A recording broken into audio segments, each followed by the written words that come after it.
comboio Alfa CP Comboios Portugal, procedente de Lisboa, Santa Apolónia e com destino a Braga, que deverá dar entrada na linha número 1. Circula com um atraso de 5 minutos. A sua hora prevista de chegada é às 16 horas e 15 minutos. Pedimos a vossa compreensão pelos incómodos causados. Dentro de minutos, dará entrada na linha número 1. O comboio. Nas provas internacionais, a bola está nos pés do miúdo. É o António Silva, o miúdo graúdo.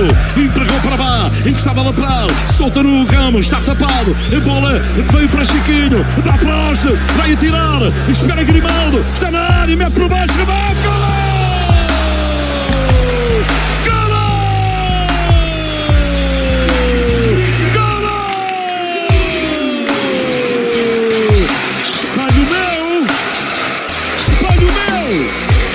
Existe alguém que marque como os tão bonitos como eu, na Liga dos Campeões, Gonçalo Ramos!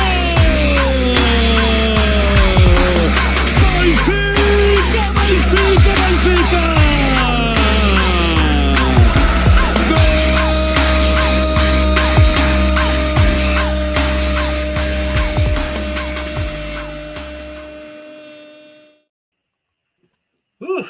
Hey guys, how's it going? Another evening, not right after 9. We needed to take a day to Faja Calma. I'm not too sure if that cooling off period worked very well. Based on the chat, Koopa do Joe. See, I just that was thrown in there. I take full responsibility for everything that's happened the last 10 days. So just for what it's worth. Yeah. A bit of things to cover off. So today, obviously, we're going to talk about the match a little bit. We don't really have to. We could touch lightly on it. Really cool, Fabs wrote an article, which I like, and I know I shared it, and I think it's cool, and we got to talk about that he got to write on the Champions League Journal. So I think that's just a off the pitch a fan thing. I think is amazing. So it's really well done. And then I have something that's more on the optimistic scale of kind of given the Cagaillon we're in, so I don't know if you want to take the Cagaillon first and then do the optimism to try to clean some of it off. We might need a lot of optimism to try to wipe up that Cagaillon, but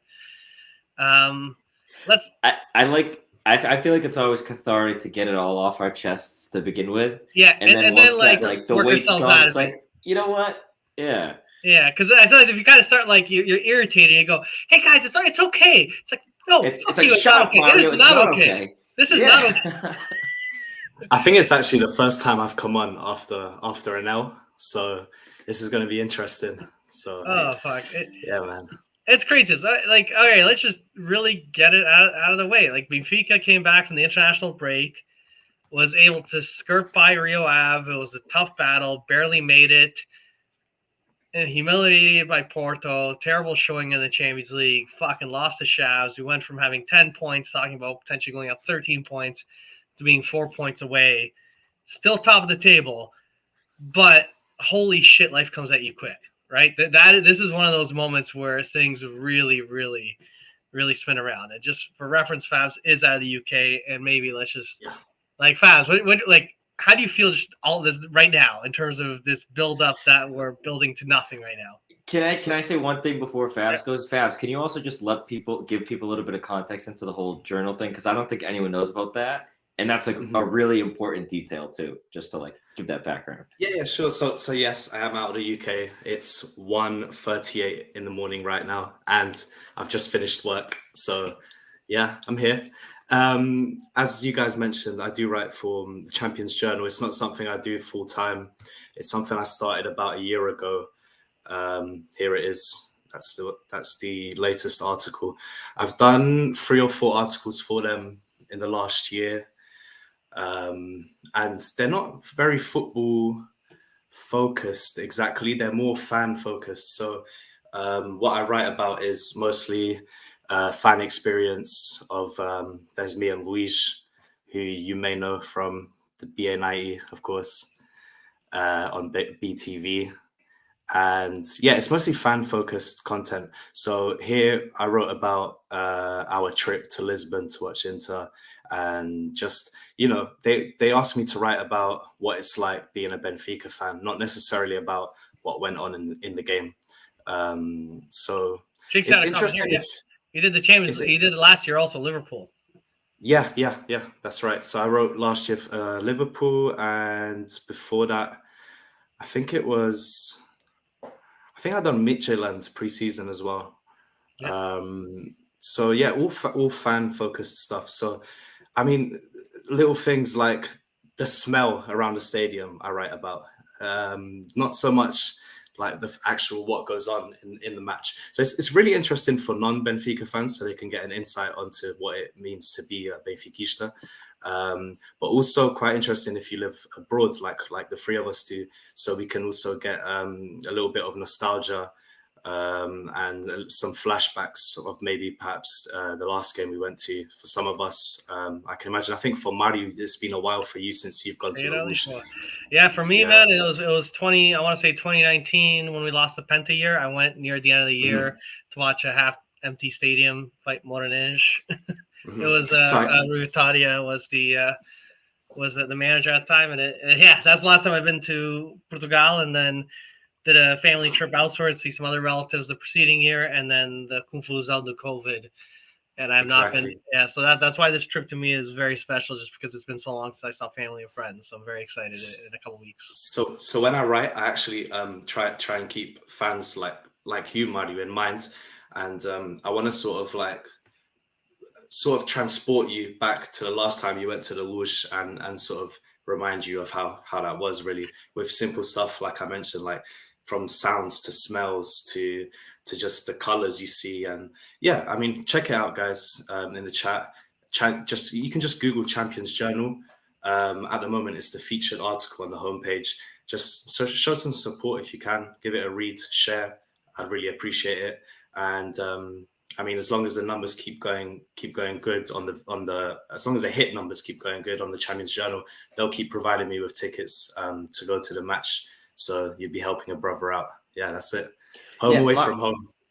Mario, we should try pinning that or somehow putting it in the comments after the show. I threw in the comments what I'm going to do, just because we have a lot of people that watch on the replay. I will go in. I sometimes don't do this very often where I edit the video afterwards, but I'll go in. I'll put in the when you watch YouTube's, there's the little description thing. The description. It's going to be the one and only thing in the description. And I think it's cool. I think I haven't been in a few years. I think I'm overly fortunate. I had a great reminder, I want to say about a month ago. I was actually chatting with Luigi on a voice note. We were going back and forth on something. There's a new little bakery in the area that opened up, and I got excited to check it out. And I go, it's still like getting put together, and the guy's got, some Sajnata and a bunch of other things. An older guy, I go in there, great. I got a Benfica top obviously on.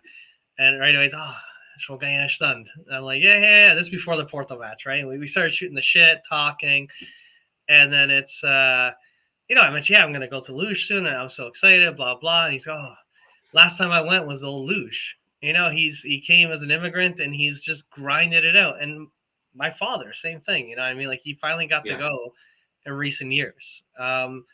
Different walks of life, but for some, they have the benefit and good fortune where they things work out well. They work hard. They have the means to go back. For others, it's honestly, they come with the show on their back and they grind it out. They get kids, and maybe the only memories they ever have of the Luge is those memories when they lived in Lisboa 20 years ago, right? 30 years ago. And so articles like yours and so many other people that put content out there, it is, they see it on the television, they see the reporters talk, but then it's to hear other people that are from around the world chatting about it. So I think it's very cool. Community post. Yeah, that's a good idea. Post. That's a good idea. Yeah, and I tweeted it out. And yeah, I'll do this. Give me my first tiny bit of optimism. I hit 1904 followers on my Twitter account. Hey, after all this banana shit happened yesterday, like it was like at the evening, I'm like, I'm bummed out. Open my account, and I see 1904 followers. I'm like, hey, God, that's pretty cool. I'm like, that's a sign. Shit's gonna be okay, guys. Yeah, I noticed you hit when I saw your post, I actually went and saw your followers, and it was on 1905, and I thought, Yeah. should I unfollow? I To keep literally, it on I 1905? literally, I've been joking with the wife all day. I'm gonna start doing some ethnic slurs and shit now. I'm gonna start losing people as followers. Like I don't give a fuck. I just like I gotta get people like, and she's like, "Wow, you gotta lose straight people." It's like, no. What happens? You lose like you'll say some ethnic slur, you lose 5, but you'll pick up one asshole because one guy will be like, "I like this guy." You start picking out the wrong following. You know what I mean? But it was cool, and you know what? Us Benfiquistas and us knuckleheads, you know, for as much as we bitch about shit, you're always full of hope, and you know, eventually you're gonna pull through. But for now, man, this is rough, man. This is one of the Joe. I'm gonna throw it to you because this is one of the you rhymed off very recently a list of matches that are easy matches that we bang out. This is done. Ignore Braga, ignore Sporting, bang out the easy matches. Game over. We got this. So first match to bang out, and Killing it. Killing it. Yep. So no, I mean, I'll touch on something after about just the whole Fabs' article and everything because it really was touching Fabs, and like Mario said, I mean, even around in my neighborhood, right? Like it's kind of a dark thing to say, but you go to the cemetery and a lot of people that have their tombstones, they have Benfica on them. Like there's this one section in mine. I can actually, well, I won't take a picture just for names and stuff, but you know, maybe I'll just send it to our private group or something. But there are like in 2 or 3 rows that I go to because I have some family. There are like 6 or 7 Benfica, Benfica is etched on their gravestones. That's incredible. And so some of them I know, right, because they're alive and other people have passed, so they have the stones anyway. But you talk to these people, and thankfully this weekend I was in today actually I was in New Bedford, which is a massive, you know, Portuguese community, arguably one of the biggest outside of Portugal, obviously. And I just went to a cafe. I had a game, a men's league game. Went to a cafe. Was just talking to these guys, these old velhotes about Benfica, and it made my day. You know, even though I was talking about how upset I am and stuff like that, and you see the joy in their face and just hear them talking about it and see them getting riled up, and that's what matters, you know. And so, and like you said, Mario, some of them they haven't even been back to Portugal or like the Azores, right? Because some of these people most of them, at least in our area, are from the Azores. So if they go back to the Azores. And, you know, some of these people probably have never been to the Luge or never seen Benfica. And that's why it's so special, too, when Benfica has these tournaments here at home. But That's anyway, and that's why for you writing that article, it's kind of a silly ask. Obviously, you know, the Champions League Journal has to ask, like, hey, talk about the fans. You just can't explain it, right? Like, and you did a fantastic job. And actually, it kind of made me tear up a little bit. And Luis said the same thing because I was just, as I was reading how you describe things, I was going back in my head and watching it like kind of like a third person, like of myself, right? The last time I was there with friends, and I mean, it's just crazy. There are so many. If you ask anybody if he's to write, he probably has 1,000,001 stories. So I'll stop there. But I loved it. So again, just another plug, shameless plug. Check out the article if you haven't. Yeah, exactly. I definitely recommend kind of playing that back in your head because it made me feel a lot better about the loss as well. Okay. You got Jake. Obviously, he's one of those people out in Newark, right? And then Greg. You gotta hook up with him sooner or later. You gotta get up there. Yeah, we need that. We need to make that happen. I'm gonna actually hit him up for next weekend or something like that. That one of these next games because I'm gonna be in Lisbon for most of May. So I definitely want to link up with people. It might actually be for the Braga game. I might actually, you know, I might try to have to make that happen. If you make that, Joe, God, that'll be nice. Well, because I won't be because I leave the Monday after the Braga game for Lisbon, and I'm there through the end of the season. But I was just gonna watch it at home. But if people want to meet up, and that's a massive game, hopefully, you know, we bring the luck back. But I did years ago when we won the Tetra, and I took my son to watch. I think it was a Rio Ave or something like that at the Casa Benfica in Toronto before. It was the last one. One thing I did forcing the wife to go. You got to do that, man. You got to bring the family out there. She'll love it. It's cool. For myself personally, as a father, my son has hit this age where he's really getting infatuated with the sport. He's really enjoying it, and I'm just loving. You know, I'm seeing his eyes light up. I took him to the home opener this weekend for the Canadian Premier League. 7,000 fans, which is big for this type of small league. It's a league that started a few years ago. And it was, a big event, this and that, and he thought it was kind of neat. And I'm just like, he's enjoying it. And I'm envisioning, when I walk into luge, I'm one of these guys that I get a tear in my eye. I have a hard time like composing myself walking in. And I'm always like just overwhelmed by the Mishika and everything. But this time around, I'm going to be very hyper focused on him and just seeing him see it all, like enter the stadium of that capacity, that Mishika, have him like absorb it all. I can't wait. Just a recap, Jake was asking, we're going to have the sprinkle of us. Myself is the night of April 30th, so May 1st till about the 15th. So Braga and Porto Maninja is roughly where I'm at.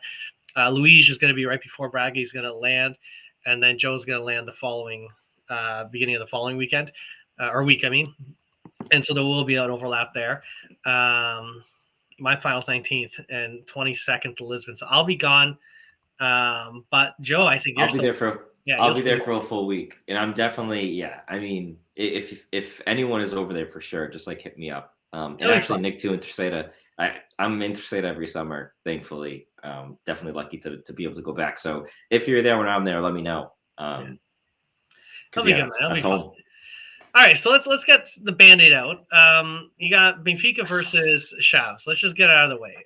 One thing we talked about last time was possible changes that Schmidt's got to make, or he's got to maybe try something different, because clearly what Rio Ave looked rough, atrocious against Porto, atrocious against Inter. Do something different, and that something different really was starting Neres, and that's it, right? Like, if I'm not mistaken, that's pretty much the only thing I know. Otamendi obviously wasn't suspended, things of sort, so he could play.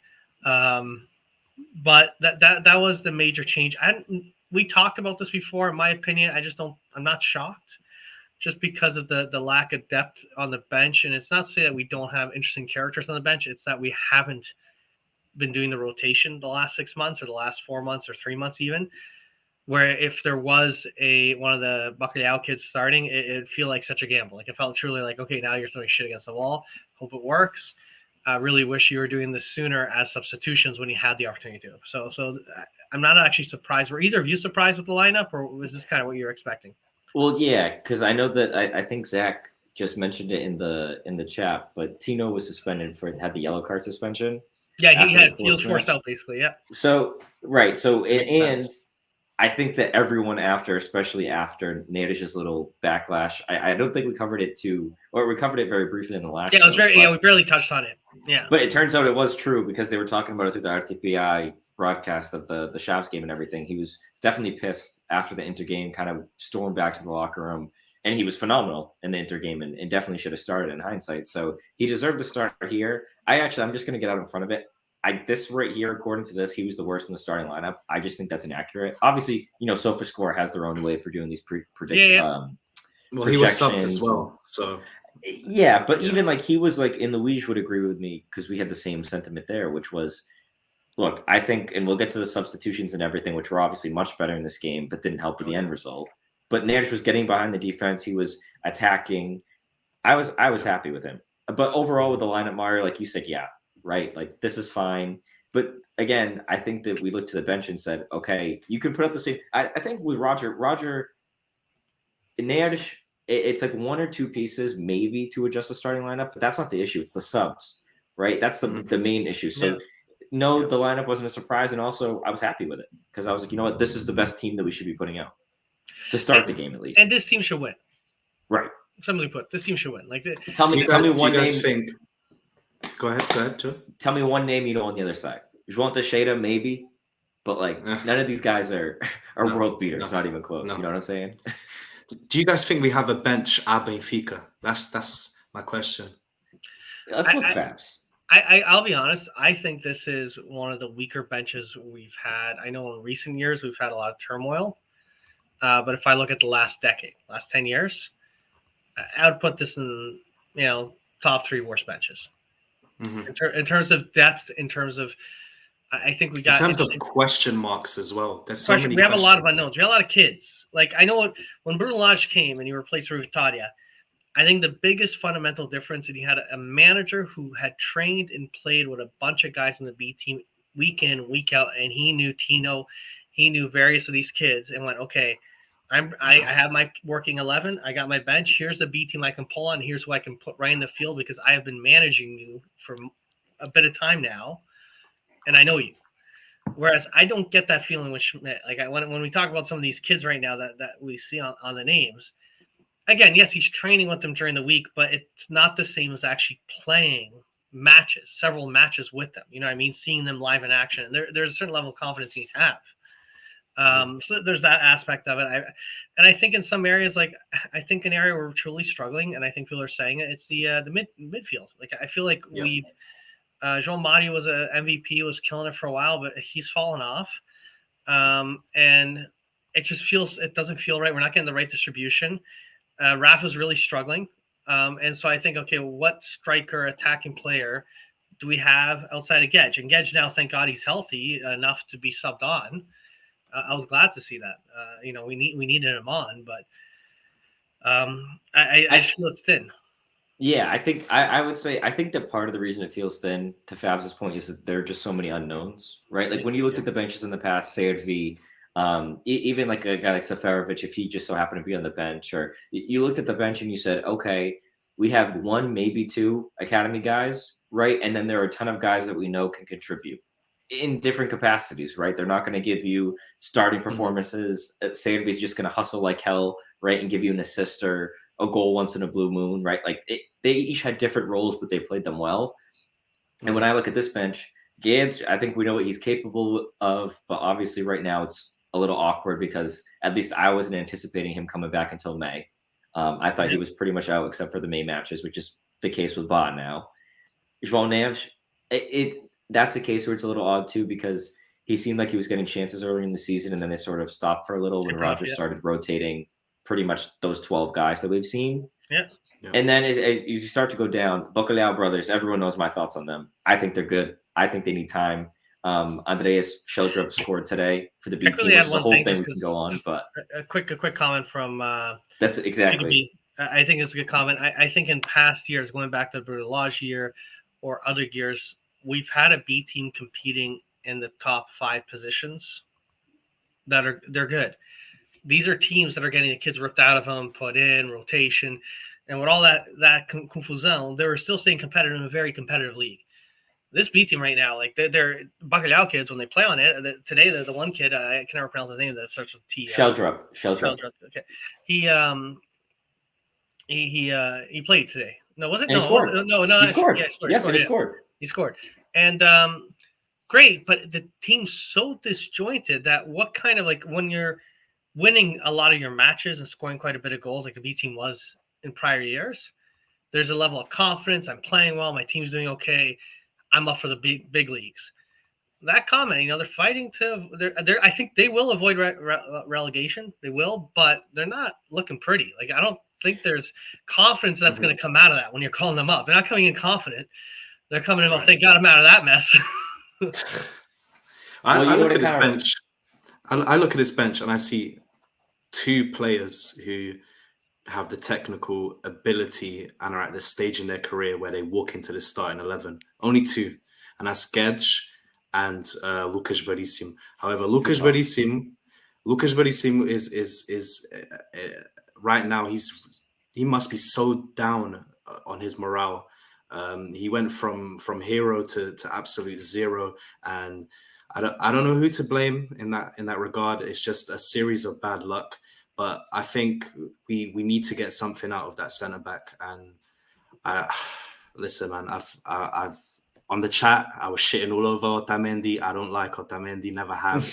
Contrary to all other Benfica fans I know who love Otamendi, I can't wait to see him out of the club. Honestly, I know this is so controversial, but I just can't wait to get over the Otamendi stage and see another centre back beside Antonio Silva.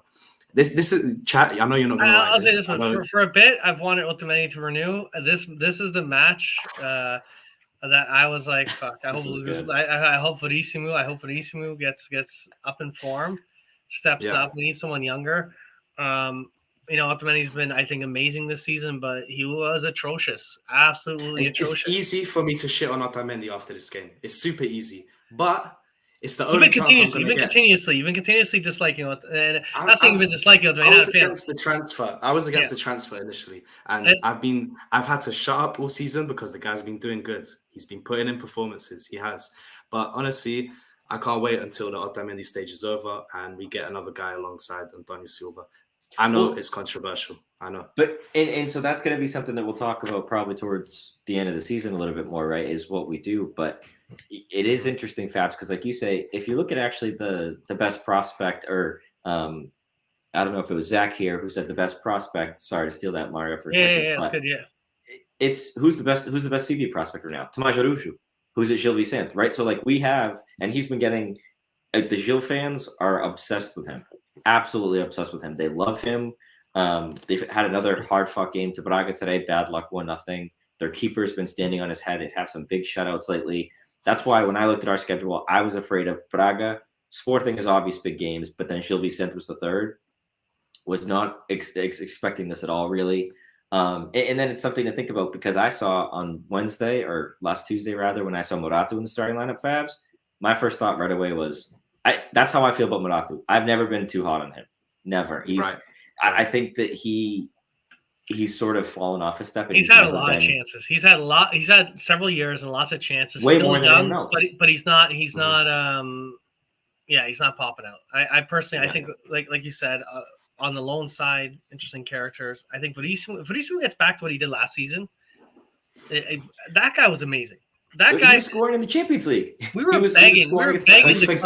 We forget how good he was. We forget how good this guy was. He was scoring goals. We were basically begging the club to hopefully renew him. That he's got to be our next Luizão. He's the future of the club, and we were all heartbroken when he got injured. And and again, I'll do Adrian's comment here because I think a lot of fans didn't like the fact that Otamendi came. I'm glad I'm not the only one. But in a similar light, you know what? The guy kept killing it. He did well. He fought for it. He was the one guy showing like that guerra, that fight, and that kind of won me over. And it's slowly kind of the general, you know what I mean? That he did it. He won me over. Mm-hmm. Yesterday, and then World Cup, he did amazing. You know what I mean? And a lot of people were saying, man, people were sleeping on Otamendi. They thought he was done. He's not done. He might have a couple more years left in him. And we all see some of these center backs that can extend their careers a couple more years because of their wisdom and they kind of fit well into that role. This match was from the breakaway one-on-one where Otamendi was flat-footed, and it was basically he was the one guy, and he had two choices, and he did the right choice of not fouling. He would have got a red card. I think Otamendi would have got a red card if he took him down. Sorry, go ahead, Joe. I'm going to say something controversial here because what you're saying is correct, Mario. That's what happened. Yeah. But I just want to take us to if we want to go to the positive place for a second, the good place, let's call it for today, right? Yeah. Mm-hmm. In a different world, in the good place, Otamendi's header goes in and we're praising him, talking about how, thank God he's here. It's zero to hero. It's this feeling, right? Because these back-to-back losses, what we've had, you're looking for a scapegoat. You're looking for someone to sacrifice, burn at the altar, throw into the volcano. So the soccer gods are pleased and we can go back to winning. Who do we have to kill?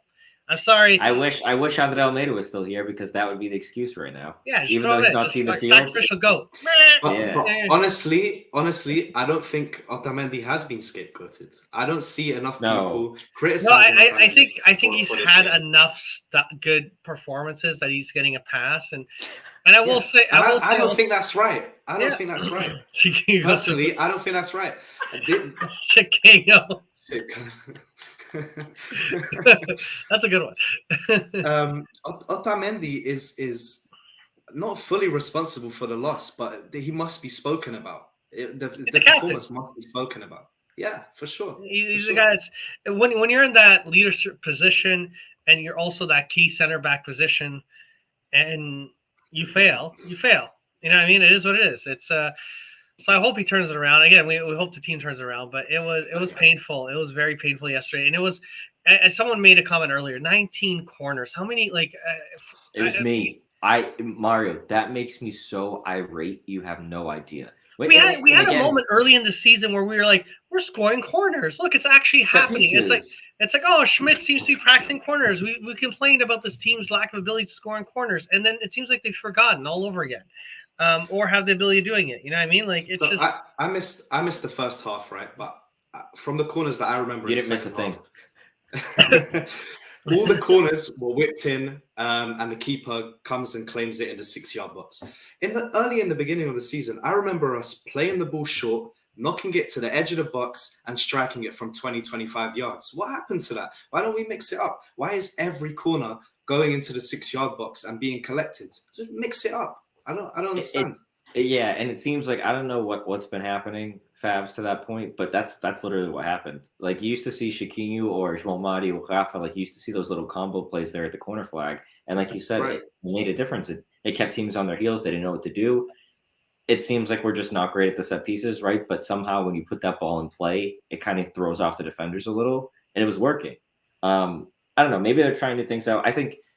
I don't know. I think there's a lot of things going on, but I do just have one thought that just kind of came to my mind about Otamendi, which is, and for anyone that's going to scapegoat Otamendi, Adrian, Fabs, Mario, anyone, the only thing I will say is I think, this is just my opinion, I think if Otamendi plays against Inter, we do not lose 2-0.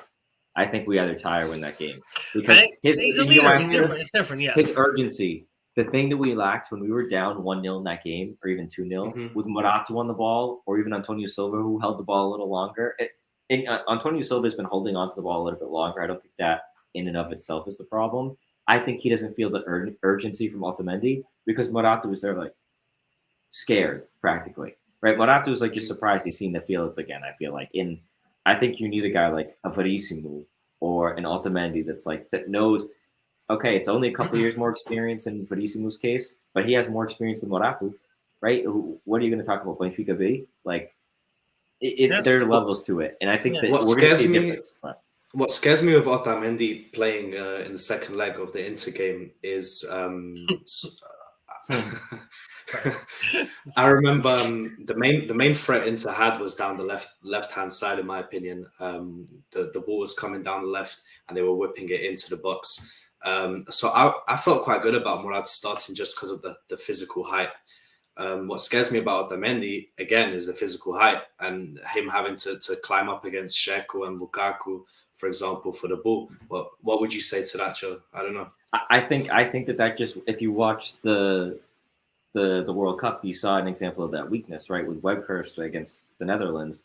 Granted, it wasn't. I don't think both of those goals came on Otamendi's side, but against taller players, right, that's just something that you can't teach height, like they say. But I will say, I trust him against those players more than I trust Morata. If you saw Morata won the foul lot on Lukaku, and I also think it's his positioning, right? And those are things that, again, the older a player gets. When they start to lose these physical traits, the ability to jump, or just don't have these traits, they have to make up for it in different ways. And that's why if you look at the first Inter goal, I said this after the show, I think that first Inter goal with Otamendi doesn't happen because he's not getting drawn closer to the ball on that side. I think he's staying back a little bit more, and he won't get that ball, right? But then that means Grimaldo's back a little bit more, and he gets a touch to it, right? So it's kind of a domino effect there, a butterfly effect, you might say. But I think that in general, he can make up for it with his positioning, is the answer to that.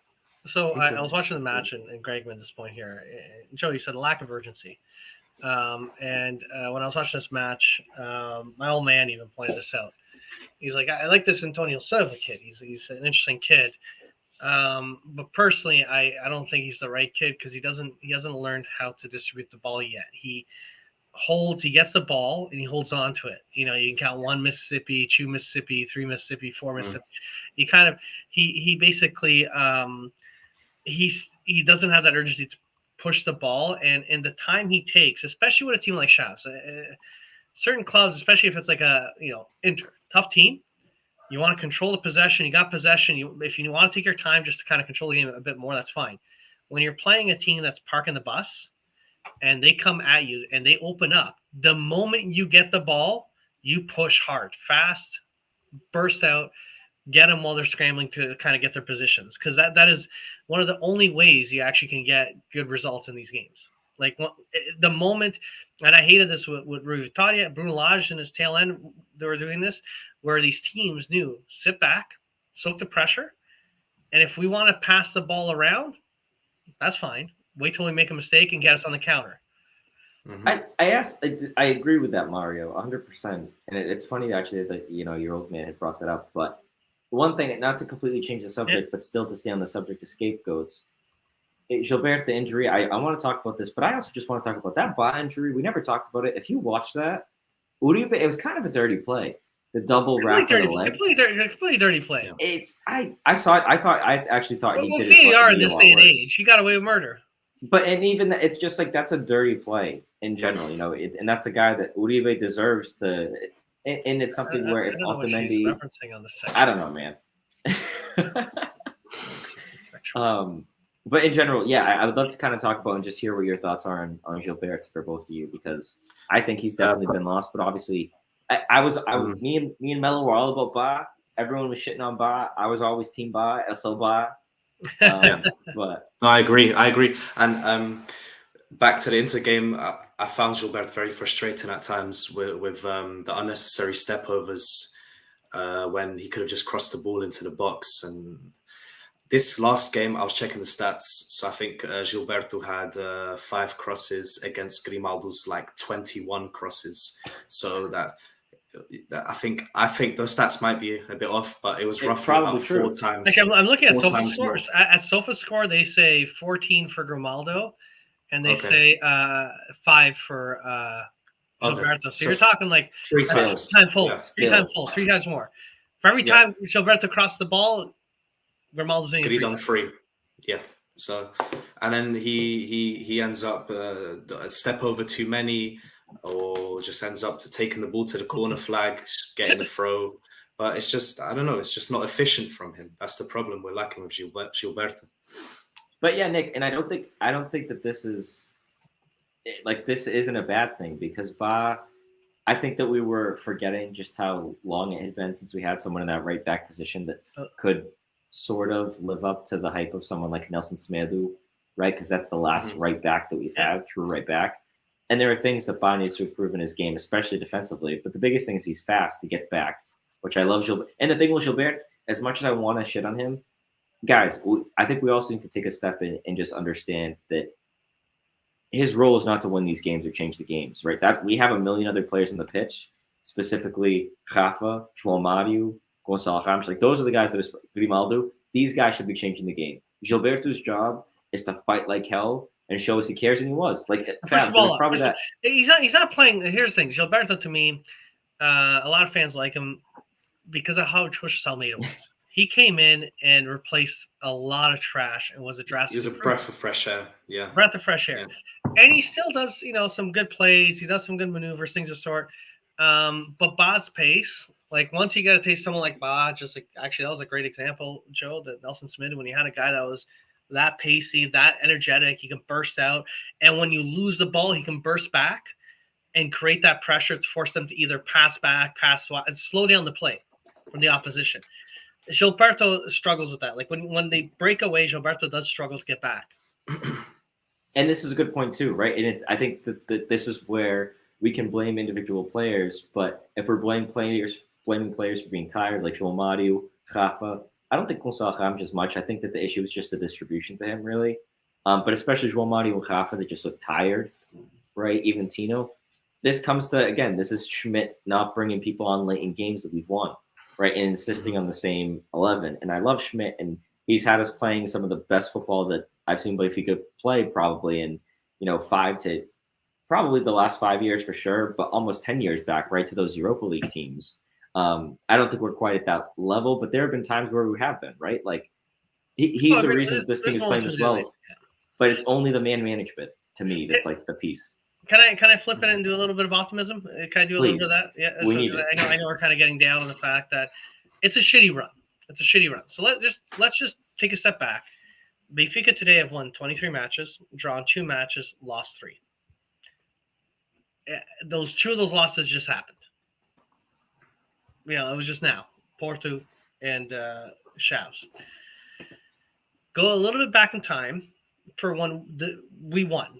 Benfica was good. Whenever you're the champion, you are a good Benfica side. There's some sides better than others, but you won the goddamn league. If I go in reverse order, the 2018-19, 3 draws, 3 losses. The prior title, 2 losses, 7 draws. The prior one, 4 losses, 1 draw. The one before that, 3 losses, 4 draws. The one before that, 2 losses, 5 draws. As a recap, Benfica have drawn twice, lost 3 times. If we go on and do what we got to do, this will be one of the better seasons Benfica has had from a Liga standpoint for results. If we drop another game and still win the title, it is still kind of in line. The horrible part about it is we had this beautiful long run with Schmidt. One of the best runs we've seen in a while, both domestically in Europe and everything of the sort. Some bad luck with the cups, and we just said, screw it, move on. But from the league in Europe, we were just doing so well. If these 2 lost, if we had lost to Porto and Chaves earlier in the season and we were on this beautiful run right now, no one will care about it. And if we end up winning this season, no one will, we'll remember remember that time we tripped up a little bit. It happens, and time, it's just the timing's horrible. I will say the timing is absolutely tough because, as someone said, that we got Braga, we got Sporting, we still got lots of things to go. But I watched the Sporting match today, and Sporting really, really struggled today, man. They really did against Aroca. It was a tough match. They have no attack. That's the thing. If we concede more than a goal against Sporting, I'm gonna call it. I'm gonna cancel the season. I don't care if the Declan is the last game. I don't care if we're already here in the Marquês. Cancel the season. Done. I'm more worried about Braga than I am Sporting. I think Sporting away will be extremely tough. There are arch rivals. Anyone can win it. Braga has had our number this year. You know what I mean? Like Sporting has kind of choked more times than not this season. They've kind of the only thing that has been Europe has been their one kind of silver lining. So it's tough. And Nick's also right. You put a comment here, sorry to kind of skip down, but it's the worst time to go through a rough patch. Yeah. And we really wanted this Chaves win because it would have given you that bounce. See what we can do in Europe. You hope for the dream, and if it doesn't happen, who cares? On to Estoril, get the win against Estoril, get the win against Gil Vicente, and we're back to planning the parade, right? You can be forgiven a few weekends ago, and we all said it here. We're all excited about the prospect of Benfica being champions, but it's not over until it's over, until we lift the cup. But you can be very much forgiven if you're getting very, very excited, like with that point gap. Now it's like, whatever, man. You got 4 points. You got a lead. I think it was you, Joe, in the group chat that said, or Fabs, I can't remember, so you guys correct me. Someone said, we're all making the assumption that Porto's going to go and win the rest of their matches, that the Porto's going to be perfectionists. They've had an imperfect season. I don't know. Was it you or I don't know. I've said this, but I don't know if I said it in our chat. It probably was me because I said something. You said something. I think it was today when we were going back. I said it. Yeah, I said it in other chats too because the big games for me to look at, Port has in general a run of easy games, but again, if you want to get into it, right, like are Port going to get a bad penalty called against them, blah blah blah. But even this last game, Otamendi missed a pen. They barely won 1-0. Right, against a team that isn't strong. 2-1 against Santa Clara, which is one of the worst team in the league, and it was tighter. It was tight. Right. Yeah. So sorry. Yeah. 2-1 is the correct scoreline there. Yeah. But I was going to say, looking forward a little bit more, and I was actually discussing this again today with some Cape Verde Benfica fans in the middle of our men's league game. Right, like they're like at the same time, Port has 2 games in the Taça de Portugal, and they're going to want to win those games, and they're against Famalicão, and they also play Famalicão in the league. So in just as me as a fan in general, stats person, right, I tend to think that if you play a team 3 or 4 times in a season, the odds of you beating them all of those times, even if you're the better team, are very rare. I mean, look at even AC Milan and Napoli now, right? So AC Milan and Napoli are going to play each other 4 times this season. AC Milan have already won 2. Yeah. Right. And so you look at that as Napoli's a team that pretty much had the Scudetto locked up in January, practically by the World Cup time, really. And you look at those types of numbers and you just have to think, okay, Ivan Jaime too on Famalicão, for anyone that hasn't watched, baller. That's a kid I want Benfica to get because he's the type of guy that if you have him on your bench, right, for depth, he's going to help you out a lot, especially the 10 role. If we're looking at, I still have it up on my screen, so it's kind of unfair. But if we're looking at the starting lineup from the Chaves match, and you start looking at, okay, who would we mess around, who would we play with? You're going to need a guy that can play a 10 instead of Rafa, because I think Rafa's time at Benfica is kind of numbered, especially if he doesn't show up this next leg. As long as we sign the right players, and I hope we sign a couple guys with experience that can fit into that secondary striker role, because we're ridiculously thin, in my opinion. it'd be a good time to get the most out of Rafa. I think Rafa still has a little bit of good shine in Europe. I think, given what we've done this season, a lot of people credit Rafa as having really good performances in Europe. So I think we may get a good paycheck out of him. He's aging, and this happens far too much of Rafa. Like, he's just a very inconsistent individual for us. Yeah, but long story short, again, I think that but looking at the Campeonato and looking at the games in hand, I was starting to really, especially after the Chaves match, which is nice that we get to chat about it here. I was feeling down. I was honestly feeling like for a second, this whole trip I had planned. I mean, it's for other things, right? It's not just to see Benfica, but a big part of it was to maybe be there for the Marquês and maybe potentially be there for the semifinals if that happened to be a dream. Was I expecting it a little bit? Yeah, because I thought that we were much better than this Inter team, right? And I think that we were all our heads were all on cloud nine where they deserve to be because we've gone through so much as a fan base. Honestly, forever, right? Like unless you were around for those two tasses way back in the 60s, you've been going through it, right? You've gone through some great times, right? Jubilation and then some heartbreak. But the thing is, if you go a little bit like ultra recently, after the Bruno Lage implosion and the message Roger Schmidt, it was like, oh my God, this club is falling. Since COVID, pretty much. Yeah, this club is falling. Literally. And Schmidt has been a breath of fresh air. He has done absolutely fantastic. It's been an amazing run so far this season. It's been an excellent season. But you fuck up against Porto, you fuck against Chaves, you struggle against Rio Ave, and all this just happens back to back. And we all have that Vietnam syndrome, the PTSD, where all of a sudden we saw how shit imploded on the Bruno Lage. We saw how things just have not worked out. And all of a sudden you're seeing, as someone earlier in the chat saw, at the end of the game, Rafa and Grimaldo weren't clapping at the fans. And you're like, these guys, go back to us and many other fans 2 years ago, 3 years ago, 4 years ago, when shit isn't going right. It's like, man, these guys don't have the right attitude. We don't think they're mentally fit for this club. We were saying things like that. And here we are where the wheels are a little wobbly. And you're looking at the bus driver and it's Rafa driving the bus. And it's like, Rafa, you got this. This ain't going to happen again. And he's just like white barrel knuckling the wheel. So you got to turn right and he's not turning right. You know what I mean? He's just in shock. Yeah. And you're like, God, please, guys. Like, Schmidt needs to do what he's got to do. He's got to wake these kids up. Sure. That's a good point. Yeah. Let's talk about Schmidt. I've heard, for example, Luis mentioned it, but he's not the only one. I've seen comments on social media, people saying we've renewed too early. What chat as well? Let us know what you think down below. Have we renewed too early? Was it a couple of weeks too early? Should we have waited until the end of the season? What are you guys' thoughts on that? I think personally, the right move would have been to do something that Benfica has done a lot in the past, which is behind closed doors. You renew when the time is right. I think at any point in the season, the time is right. I think when that announcement becomes public, fan sentiment begins to change a little. If people I think would be calling for his job. And if we blow the season, that renovation means nothing. He's gone, right? If we don't win the league, as much as I love Schmidt and as much as for a club, right, it might not even be the right move because he's had us playing better. He needs more time with players, right? We lost Enzo and didn't replace him. There are a lot of excuses that can be made, but fans only want trophies at the end of the day, and that can push out even the best front manager. This shit hurts. Reading that, it's so true. It's so true. If that happens, it's so but if true. You look at it, but it hurts. If you look at it, Mario, it's all it takes those one game around, and I think that's why some people are already calling on us. And this is actually something I'm curious to hear you guys, Fabs and Mario, but then also the chat's thoughts on. Would you want Benfica to sort of, throw this or not give their 100% in the Champions League and then go just to focus on the league? Because my opinion is no.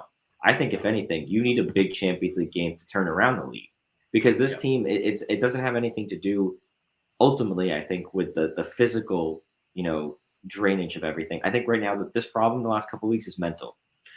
We went in against a Porto team and Porto wiped us. If we played Porto in January, we wouldn't be having this problem now. This doesn't have to do with the international break. Yeah. That was a traumatic match for them. It's the first Clásico I think that got turned around from 1-0 to having the team that had the advantage losing since like the 70s, right, in the Athens or something like that. So all of that was a traumatic match. And the fans were getting on the players because they didn't give their 100%. We had the Ba injury. You go to Inter, you don't have Otamendi, who I think is a big reason why we go down 2-0, right? In addition to a bad PK call. You haven't been scoring because João Mario, Rafa, Gonçalo look tired. They look disconnected. I mean, Rafa and João Mario just didn't play in the Champions League. I don't know who took their jersey and did the makeup, but it wasn't them because we haven't seen those two guys all season. You know what I mean? Like not showing up on the big stage up until this recent run. Mm-hmm. Yeah, the just the twofold one to answer Fab's question. I'm seeing a lot of people in the chat are kind of leaning towards end of the season, and Luis has been very vocal when they renewed it, not just today, but when it happened. He's like, I know all you guys are excited about us renewing Schmidt. I would prefer they did it at the end of the season. Like, he prefers the manager to actually lift the cup, then get the renewal. That's Luis's opinion, and a lot of people are echoing it. I will take Nick's kind of point here. And personally for me, at the time, we had just done extremely well in Europe. The way this club was building was fantastic. We're top of the world. We are the best in Portugal. We are better than Porto, and Porto looked better than Inter. And Inter snuck by on that game against Porto around that time. You know what I mean? And Porto just got knocked out by Inter, but Porto looked like the better side, and we were the team. And it kind of started feeling, you know what? Next few weeks, we might smash Porto. We might actually get the best of Inter. And we might actually have a really good semifinal run. And if all those dominoes and pieces work out well, if all of a sudden Ba didn't get injured, if all of a sudden like just the bits of the puzzle worked, you would be talking a lot of hype around Schmidt. A lot of hype around Schmidt. And the way Benfica works with our contracts, things of sort, there's only so much we can fend off. Giving that reconfirmation, because there is something that I get annoyed with. I get like Enzo, not to harp on him. You start doing well at Benfica, and it's like everyone's talking about Enzo, and he was like this event on steroids, but the whole thing that, I'm killing it. I can't wait to leave. That shit pisses me off, and I hate that mentality. And there's other guys that we've had, João Felix. Oh, you're having a great season. Yeah, he's going to be gone. And it's like, fuck off. Like, stick around a bit longer. Like, I understand, like, you got the hype, but you signed a 3-year contract. You signed a couple of years. Like, it just drives me nuts. So, with that all being said, at the time, I was very happy seeing us lock down Schmidt. I really, really hope that like it works out well. And I know, Luis has the opposite opinion, and I know a lot of people do also. And it's a very fair opinion because it's, so that's where I'm coming with that. And then Joey says something else I was going to respond to, and I got stuck on Schmidt. So I'm now blanking. You're talking about something else. No, but I personally, on Schmidt, I agree with you, Mario. I think it was the perfect time to renew. Hindsight is a beautiful thing. Right. However, there were clubs around Europe who at the time were either sacking or thinking about sacking their manager, and they were potentially eyeing up Schmidt at the end of the season, getting an interim manager until the end. We're talking about the Bayern Munichs of this world. We're talking about the Chelseas of this world, Juves, etc. And who else had the same hype and the same momentum that Schmidt had at that moment in time? I think no one did around Europe. Maybe the Napoli manager, whose name escapes me right now. But I think it was... yeah, anyway, it's escaping me too. Can I quickly, I'll say one thing. I hate this throwing some bad shit into the universe. If we screw this up, we lose to Braga, and we lose to Sporting. Not only do we risk losing the league, we actually risk even getting into Champions League. Like if Braga wins the rest of their games and they beat us. Oh no. I think we'll be world. I'm just saying, that would warrant a firing, hands down. If you do not get Champions League, God, I will grit my teeth if we lose this league narrowly. I will grit my teeth and I'll be very upset. I can stomach Schmidt one more season to see if he can turn it around because I want stability. I hate instability at the club. I think we've had a ton of instability, and we got to build a project. And I believe this team is going to win the league. And now I flash back to what the heck Joe said. Joe was talking about kind of the mentality of this team and the intermatch. Even if we're eliminated out of the Champions League, that intermatch is critical. Last season when Benfica got knocked out by Liverpool, they tied 3-3. And it felt like we almost eliminated Liverpool. It really did. And the Liverpool fans were clapping for us at the end. People writing articles saying, holy shit, look at this Benfica side. At Liverpool, Fabs was one of them. But even like non-Benfiquistas, like I was seeing like people from EPL-based people that don't follow Liga NOS saying, "Holy cow, the Benfica put up one heck of a show." And the players had a hop and a skip in their step because they went out with the best of them. You know what I mean? They put up a fight like no tomorrow. If we go to Italy and we win 1-0 and get eliminated, but we played well and we could have got the second goal, we could have advanced. We'll be pissed we didn't advance. But if you get that Shinga back, you know what I mean? We do that, then we beat Estoril, and then you got the momentum, and you know what, boys? Let's close this out. Let's win the season. Let's do it. I think mentality is huge. If you mail it in and you kind of, because I know what Joe's saying, there's some people saying, okay, Champions League is lost, rotate. That's like feeding into the mental weakness, in my opinion. Mm-hmm. And if you do that and we blow up against the Champions League and we get embarrassed, and then we fuck up in the league, then that's it. You've mismanaged this team. You've done poorly. I'm not completely against what you just said, Mario, but if we do fuck up the league, there's one thing I'll be really thankful for Schmidt, and that's the way he's changed our play style compared to last year, previous years.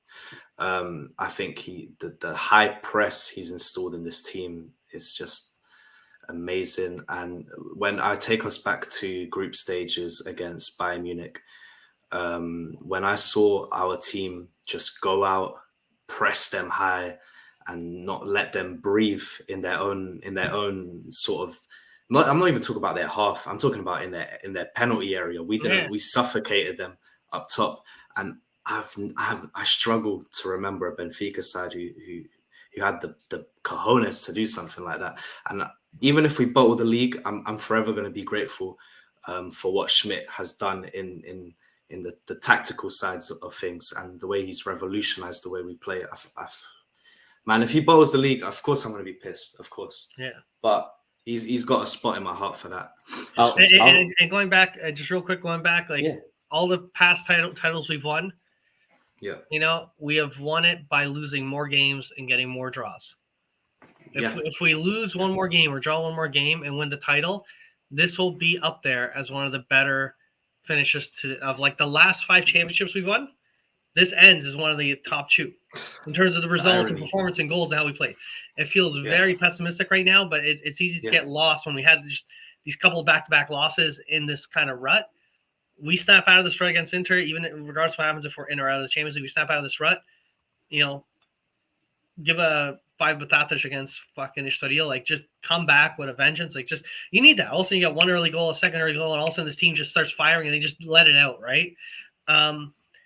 You go on, and I'm still confident we can win this league, but I had a good friend of mine call me today. A good friend called me today, and he's like, he's a big Benfica, and he's fucking. He's like, what the fuck's going on, man? I'm getting nervous. I'm like, I feel you. I'm fucking scared as fuck myself right now, to be honest. But we're in a better place than Porto is. We're 4 points ahead. We're up on goal difference. It's all in our own hands. That's what we need to remember. And we shouldn't let that pessimistic side take over. At the end of the day, I'd rather be a Benfica fan right now than a Porto fan. That's for a lot of reasons. Results. One of the things I was going to mention going into the Inter match, and well, I guess if maybe we could talk about this and then do Charisse and then maybe talk a little bit more about Inter. But a friend actually brought up to me Sportingista, and he's one of the nicest Sportingistas I know. He's just such a genuine fan of football. Like he never tries to pick at anything. He's always genuine. And he said something asking me, I heard that Benfica have lost their last 3 matches, and he didn't really follow the matches too closely. So I was like, okay. And he's like, yeah, but you haven't scored in any of them except for an own goal against Port. And it actually hit me. He was right. And I think that's the biggest thing against Inter is a goal. I think this team right now, this team does not need a new coach. We were talking about so many solutions, right? On Twitter too. If you haven't heard any solutions, go to Benfica Twitter because there are a million and one directors of football there, right? Like, and these guys have all these different ideas. Sheldrup and Casper were bad signings. The Bacalhau brothers were bad signings because they came unfit, and Schmidt's a bad coach because he doesn't make subs. And Rafa and Grimaldo are ingratos, and João Mário slow and bald. And but like the biggest thing to me, right? The biggest thing to me is that this team just needs a goal. They need a goal because once this team finds one goal, they're going to be back to their old ways. They're not playing against Porto. That's the only ghost, the only skeleton we have in the closet, right? The only ghost we see when we open the door. If we get one goal, especially against Inter, if Inter let in a goal, all of a sudden they're not this big, staunch Italian defense. They're leading champion in cleats. They're vulnerable, right? So you need one goal and then a penalty or something to get you back in that game. And I think if you get back into that game, I personally think it's going to be a 2-1 result, unfortunately. I think we scored the 2 goals. I think they get one. I'm not sure the order of them or anything, right? But I think that's what happens. We get a couple goals, and I think we pick it back up against Estoril. We score, like you said, Mario. Estoril are 1 point out of the relegation zone, right? So they're 15th right now. And to go back to the goals, like when you look at this squad, and you kind of go, you get into the stats and things of the sort, right? This squad right now, it isn't one guy that scores all the goals. You know what I mean? Like, it's not just one guy that's like doing everything for the team. The goals have been coming from the collective of the squad. Yes, Ramos had a good year, and Joe Matti's had his best year of his career, but they were coming in bunches before. It was coming from the midfield, coming from the wingers, coming from the strikers. And it's like, it feels like a pent up dam right now. It's like there's some cloggage, some fucking beaver out there, Canadian analogy here, and fucking, built a dam. You just gotta get the axe out there and just chop it down, and it'll flood. The waters will flow, man. The waters will flow. And yesterday, yeah, fuck, man, a lot of chances, man. It's sad. It's sad, man. The amount of point blank chances we had in front of net yesterday, like you just. Sometimes João Mario a couple.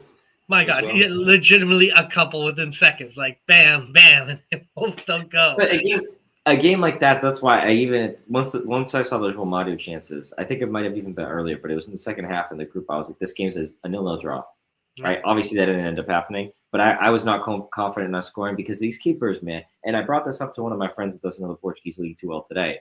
I told them, right, for teams, this is their Super Bowl, right? You play against Benfica or Porto, third and first place, or Sporting, these are your Super Bowl. Braga, yeah, I guess as well, but it seems like a lot of teams fold over against Braga. And ultimately, what my point was is, for those teams, it's a big chance to show off and maybe make it as a depth player at one of the big clubs, right? If they're killing it, and if they're a mediocre player, then the bottom clubs say, hey, because those bottom guys don't even get paid that much. Those squads have a lot of turnover. They say, hey, this guy should stay in the first division. So if his team gets relegated, we should keep him, right? And this is how guys make their living, but nothing more than a keeper. Because you see these keepers, and they're playing for their lives, for their livelihood in these games against the big clubs. And this guy yesterday, Paulo Vitor, like he did that, right? He got lucky with some chances too, because João Mario had some. He slipped. I don't know. He had some problems just getting strengthened. Yeah. There's one in the second half where he got in a great position, great deke.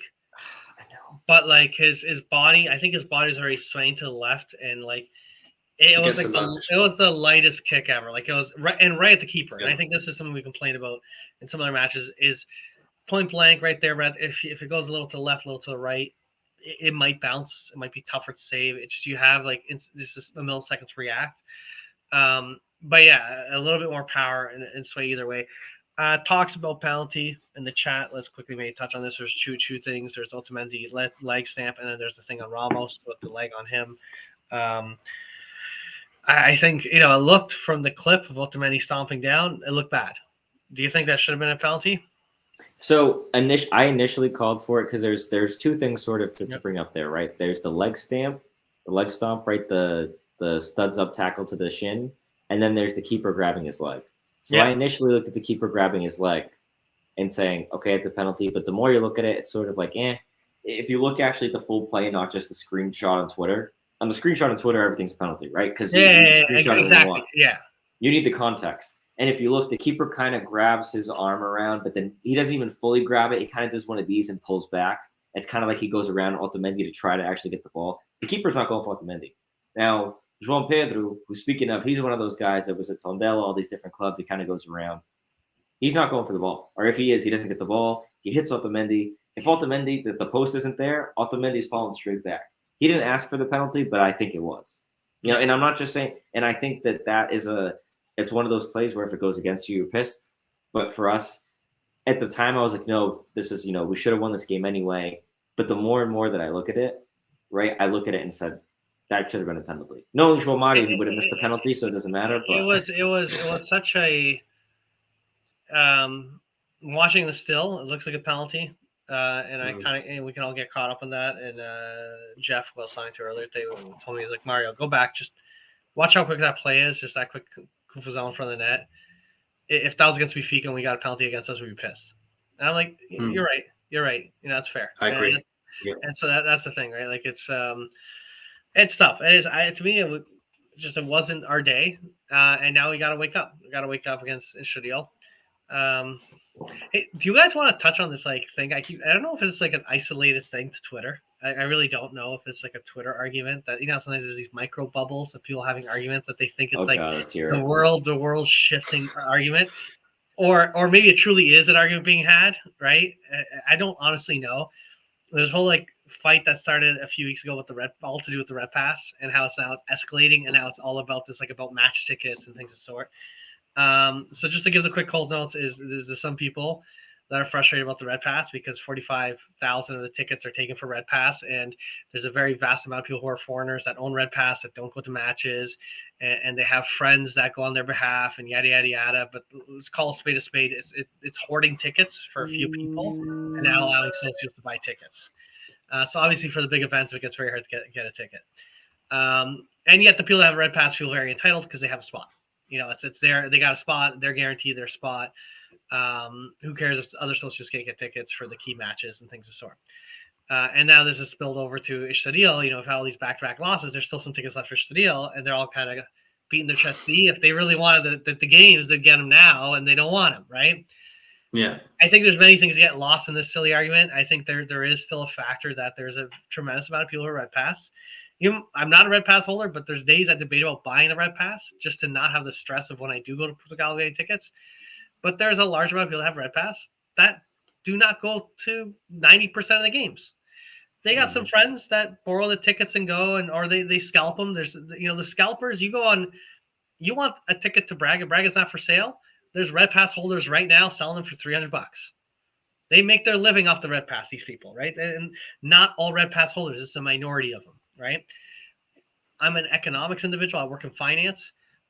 Having 45,000 tickets out of the stadium off the docket for every match, plus a percentage of tickets gone for the away side, leaves this very small amount of tickets remaining. You have supposedly close to 200,000 socios. These are just actual paying socios, let alone fans of the club that aren't socios. There's so many fans that aren't socios that love the club. You've created scarcity at no other level. Right now, if you're not a Red Pass holder, you hope it's not a high pressure game because you'll be able to get tickets. And then just to the deal, the club is not selling tickets. They're only selling one ticket per socio. So if someone is thinking of taking, you might have, a group of friends, and I'm speaking of North Americans, but I know it's the same thing in Portugal. You have someone that's a Benfica socio, and they're with their 4 buddies, but 3 of them are not socios. If the 4 of them, let's go to a game together, it's like, no, we can't. Only I can go to a game because the club's not letting me buy an extra ticket right now. They only are limiting 1 ticket per socio, which I understand. It does again create the scarcity. That's a scarcity issue. I think they're not running it overly well. I think there's just structural issues that are broken in it. But I do find it comical, and I think it probably is just a microcosm argument on Twitter that's very small that most people don't give a fuck about. Or maybe I'm wrong. One thing I will call out, because there's one thing I want to add is, you talk about a lot of people that are from overseas that have the tickets I do want to give a massive shout out to Continue Benfica. If anyone doesn't know who they are, check out their YouTube channel, their Twitter channel. They're great. They do pods in English and Portuguese and everything. But the biggest thing for me is that I believe they have 2. I could be, they got a couple Red Pass. I believe they have at least 2 Red Pass seats. And what they do it could be every game, but a lot of the games, I know that they've made it over to, Portugal for some of the games, to Lisbon for some of the games, but they give away these tickets to, fathers and sons, or, these people that are even seeing their first game. For the most part, I feel like it's seeing their first game ever in the Luge. And you see the happiness in these people. Like, that's the way to do it. One thing That's actually that that's beautiful. That I fully support. I think, and that's the thing. That's the tough thing about this, because what's happening is these arguments. If you have a minority group of people abusing it, and it gets very frustrating. And then you also have a very large percentage of the tickets being held off, so it creates scarcity. So it does create this kind of incentive. Like if you are an individual that wants to make some money in Portugal, buy a red they pass. need the money, and they need the money. Need the money. These people are not rich. Like they sell tickets in some cases for 500 euros. That's like half a month's salary. They buy the red pass in one ticket sale, you know, and if they sell that's a Porto game. You can't blame them. I don't blame them. But if the club creates scarcity, that is creating. There are more socios and more Benfiquistas that are not socios having to hit up scalpers for tickets. It is driving up the price of scalpers. And if you're a guy that maybe you weren't a fan of scalping, but you heard your buddy João got like $500 for his tickets, you're like, oh, maybe next time I'm going to do the same thing. You know? Yeah, and one of the things, it creates this weird kind of dynamic. No, you're right. I think so. When I went to Inter, I was offered about, I'd say on 3 different occasions, I was offered a ticket outside the stadium. Yeah. By the most dodgy looking people you'll ever see in your life.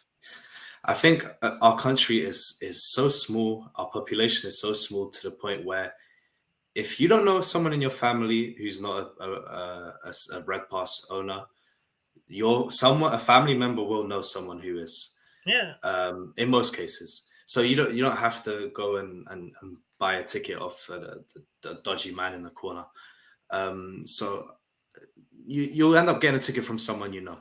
Now the other thing, I'm not too knowledgeable on the subject matter, so I don't like to talk about something I don't know too much. But I don't see I don't know. I'm holding back almost saying this, but why are people who live abroad able to get red passes? I mean, are you traveling every 2 weeks to the game? Is that the case? Fair play. No, here's the thing. I'll put it this way: 500 euros is a lot for a Portuguese salary. On the other hand of that transaction, there is a person willing to pay 500 euros for the ticket, and if the club is willing, and I was. And it's the people from outside of Portugal that would be because the people first of all because they can. Yeah. So then, second of all, because they don't have a choice. So someone in the UK, someone in the US, someone in Canada goes, "I'm willing to pay $500. If I got to do it, I got to do it." Then they go, "Oh, I could just pay $500 to the club and I have a red pass."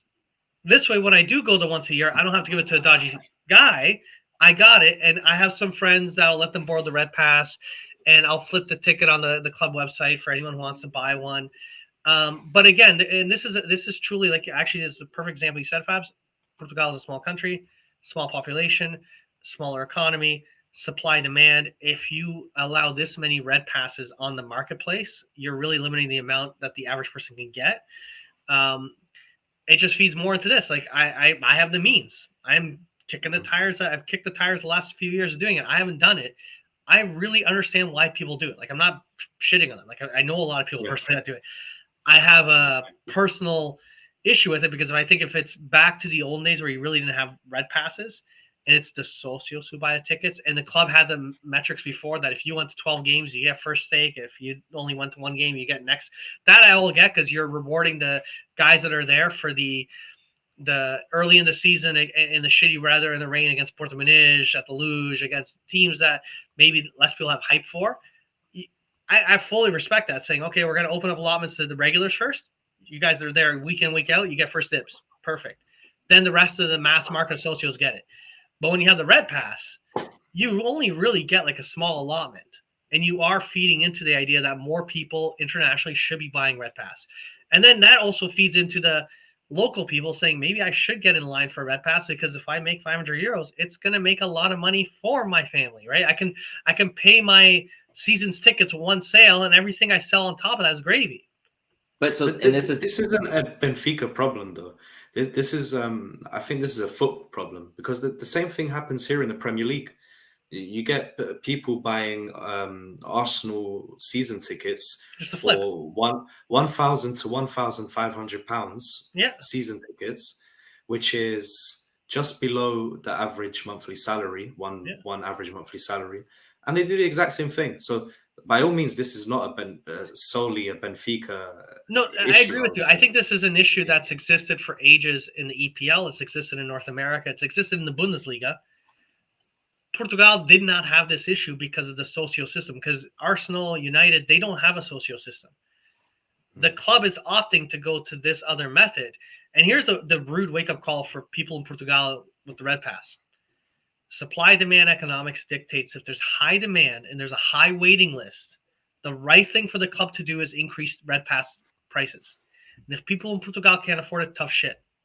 If you have 45,000 tickets for Red Pass and you believe in the Red Pass and you believe in creating this supply-demand imbalance, which now has maybe a waiting list of 10,000 people, if the waiting list gets big enough, the club's responsibility is to raise the price of Red Pass to get the most money for the club so they can sign the best talent.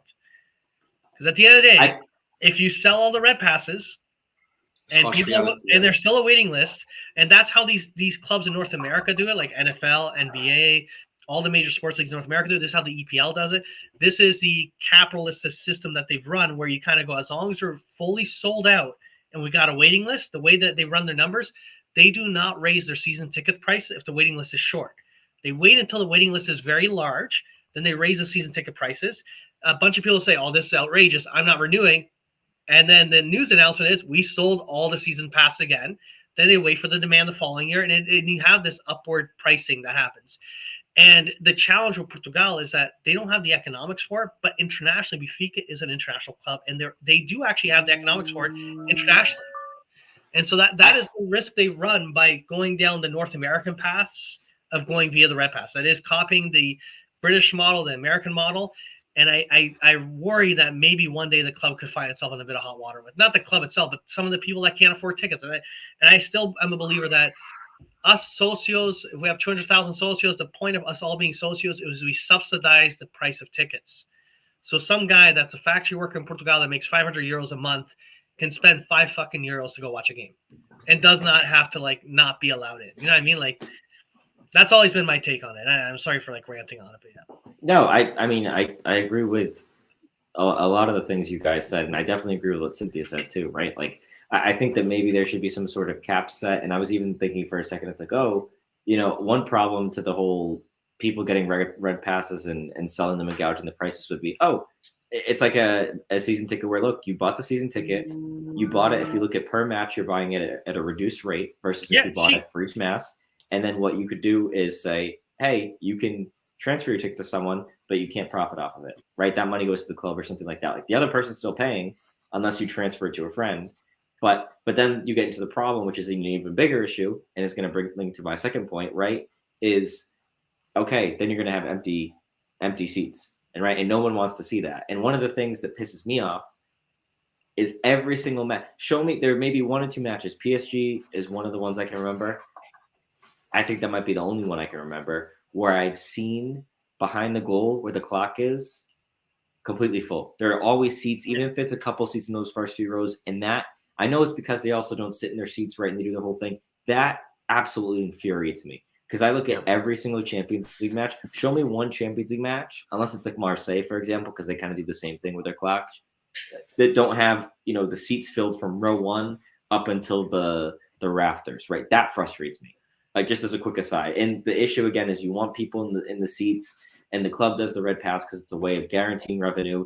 And a year like this, they're missing out on revenue because, well, unless there's some things going on there, again, that I don't know about with how you sell Red Passes, because they could be selling these tickets at a premium and people are going to pay. And I think what Greg says, one last point, is that this is a fantastic idea. This is the way to do it. You're going to start the game with about 20% capacity if this is how we actually did it. Right? I'm glad you brought that up because I think it's a great idea, but it's the just right not possible. mindset.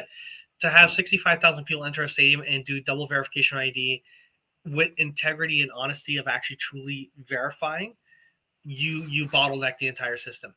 And really what happens is a guy passes his socio to his buddy, you swipe the card, it scans green, it works, they don't care. Yeah.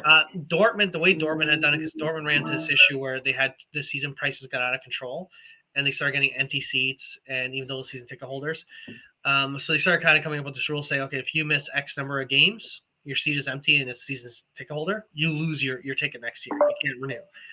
And so, but then, and this is kind of what the Red Pass does, and this is still the gap in the entire system, is Dortmund said, and this is what Benfica does, you can put up your ticket on the official system. So with the Red Pass, if I can't go to a game, I'm in Canada and I buy a Red Pass, I can't go to other games. I could just put it back to Benfica and say, if you sell it, I get a small cut. Benfica gets to keep a bit of money. But with Dortmund, the way they do that doesn't count. If the seat is empty, it doesn't count as a missed game, because you at least gave a fan the opportunity to buy a ticket. If no one wants to go, that's fine. The opportunity was given back to the club to resell it. The club makes a little money. And so I still think you run into a supply-demand economics issue, which I think is an interesting one. Anyways, Benfica currently does that, right? Benfica currently does that, right? If you can, you get towards credit and stuff like that. So I joke, and this is kind of why I made the wisecrack a few times about the idea of buying the Red Pass. I spend obscene amount of money every season at the Loja. So if I get credit to the Loja, I'm going to spend that money anyway. So would I truly lose not having a Red Pass? Probably not. I like it not going, but to me, I still think principle of the matter is I just feel that it's wrong hoarding a ticket. I can give it to a cousin in Portugal and he has it, but it's still me using my capital to hoard the rights to a ticket and not allow other socios access. And I understand the argument that, well, they might not attend the small games. I don't care. I think regardless of the game, they should be able to attend. And because of how restrictive the Red Passes are now, with the Estoril game, I went on myself to test out my things and make sure it's working for when I go to Portugal to buy my tickets as a socio, because I got 4 socios in this household. I could not buy a second ticket. Years ago, I could. When I went to watch Benfica versus Celtic in the Champions League, when I went to watch other matches, the only time you couldn't do it was like the Tetra final was the only time I ever saw that, which made sense. Which obviously, right? Like, yeah. But for Estoril, you could not buy an extra because there's not many socio ticket options left over. So they have to restrict one per socio, or else it makes the situation even worse. So it's a supply issue, right? Like it's just so frustrating because, like you said, Mario, I've actually had, it's ironically, it was an Estoril game a couple of years ago where I ended up in Lisbon for work, and I said, oh, perfect, I'm going to get to catch the Estoril away game, right? Yep. Can't buy tickets through Benfica because they were sold out. Only way I could get them was on Viagogo, one of those third-party sites, paying, again, way more money than I should have. I was going to go with one of my old roommates in Lisbon, and what happens? By the time the tickets are on sale, and to know that you're getting legit tickets and not something that's fake, you have to buy it close enough to the game, right, where you know that they're real and the tickets have been released and everything like that. But then the amount of time it would take to ship to the U.S. and have the physical tickets doesn't work. So you have to get them shipped to someone in Portugal. I had them shipped to my old, like, to my buddy's house.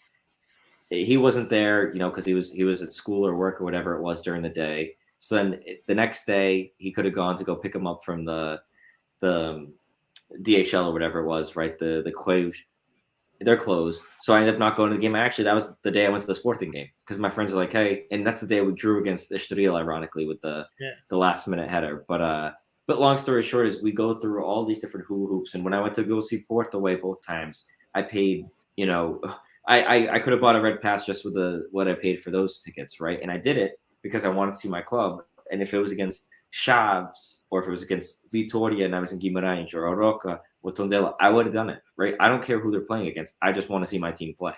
And one more thing I forgot to add, I think that is important, that's outside of the club's control, that gets neglected, is the Liga itself does not release match day schedules. Like, I'm going to the Braga game. I am going to get tickets.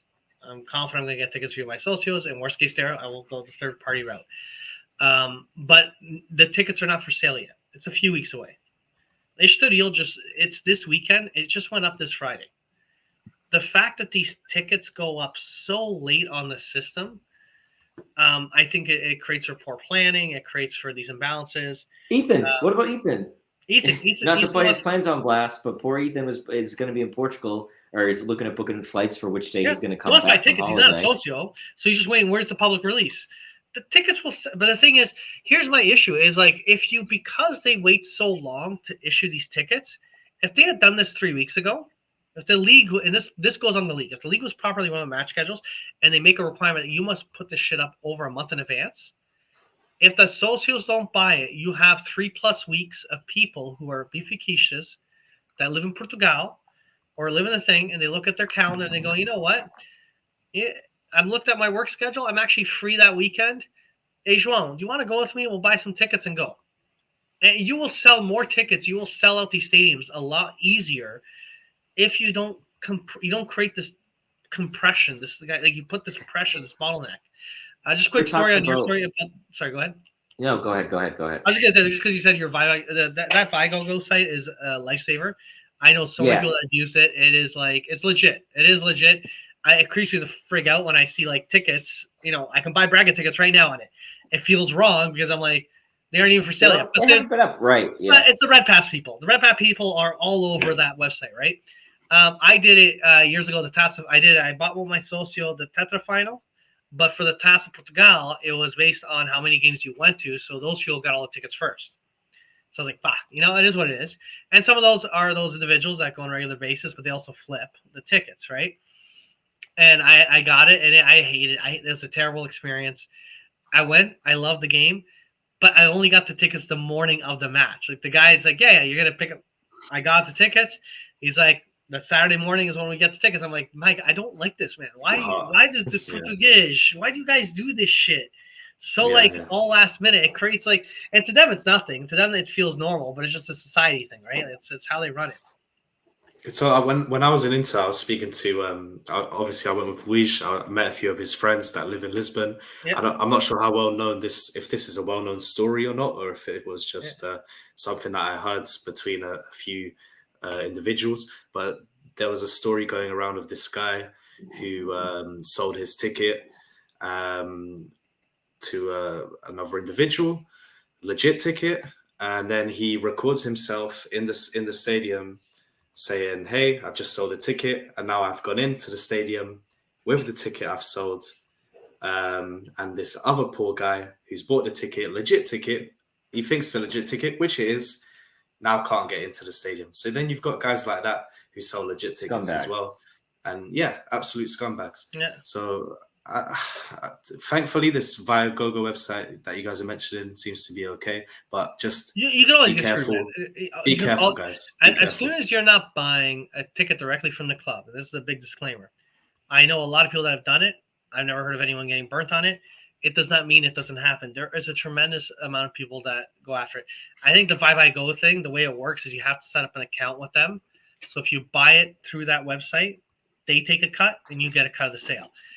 If the person doesn't get the ticket, you get a refund, from my understanding. And if it's not legit, you get your money back. But here's the thing: people right now, if you go on the site now and look for Santa Clara or some of those games, I just looked out of curiosity to see. Right, I'm going to be there anyway, and I'll try to get a ticket. But right now they're like $600. But if you look, like Mario even did this kind of thing, he was kind of getting worried because he looked at Braga being so expensive, but then he looked for Porto, which was a couple days away, and it was like $100. Right, so these people put the prices way higher than anything they're actually wanting to sell it for, hoping that some poor immigrant like us goes and buys it because they're worried that they can't see the game, which is so wrong on so many levels. But there is a financial thing in that, whether you deal with stocks or real estate or investments. Right. I buy Apple shares. Let's say Apple shares cost $120 a share. I like Apple as a company. I'm not saying I'm not making an investment recommendation. I cannot do that on these types of things. But I'm just saying, as an example, you buy ABC company shares for $120. That's the fair market value of that stock, and you believe in that stock. You can go into your trading platform and say, someone offers me $300, I'll sell. You put the option. Right. You can do it. I had someone I knew in town here when real estate got really crazy the past couple of years. Last couple of years, I had a run up in real estate, and you saw it globally, you saw it in the U.S., Canada, a bunch of other places. A couple of years ago, they based money, it's madness. People are overbidding. Their house is worth $750,000. I don't want to sell. If some schmuck from Toronto wants to pay me $1.2 million, I'll take it. And they told the Toronto realtor, and that Toronto realtor said, "Yeah, I got you. I got a buyer." He's like, "You serious?" So, yeah. Fuck it. Okay, fine.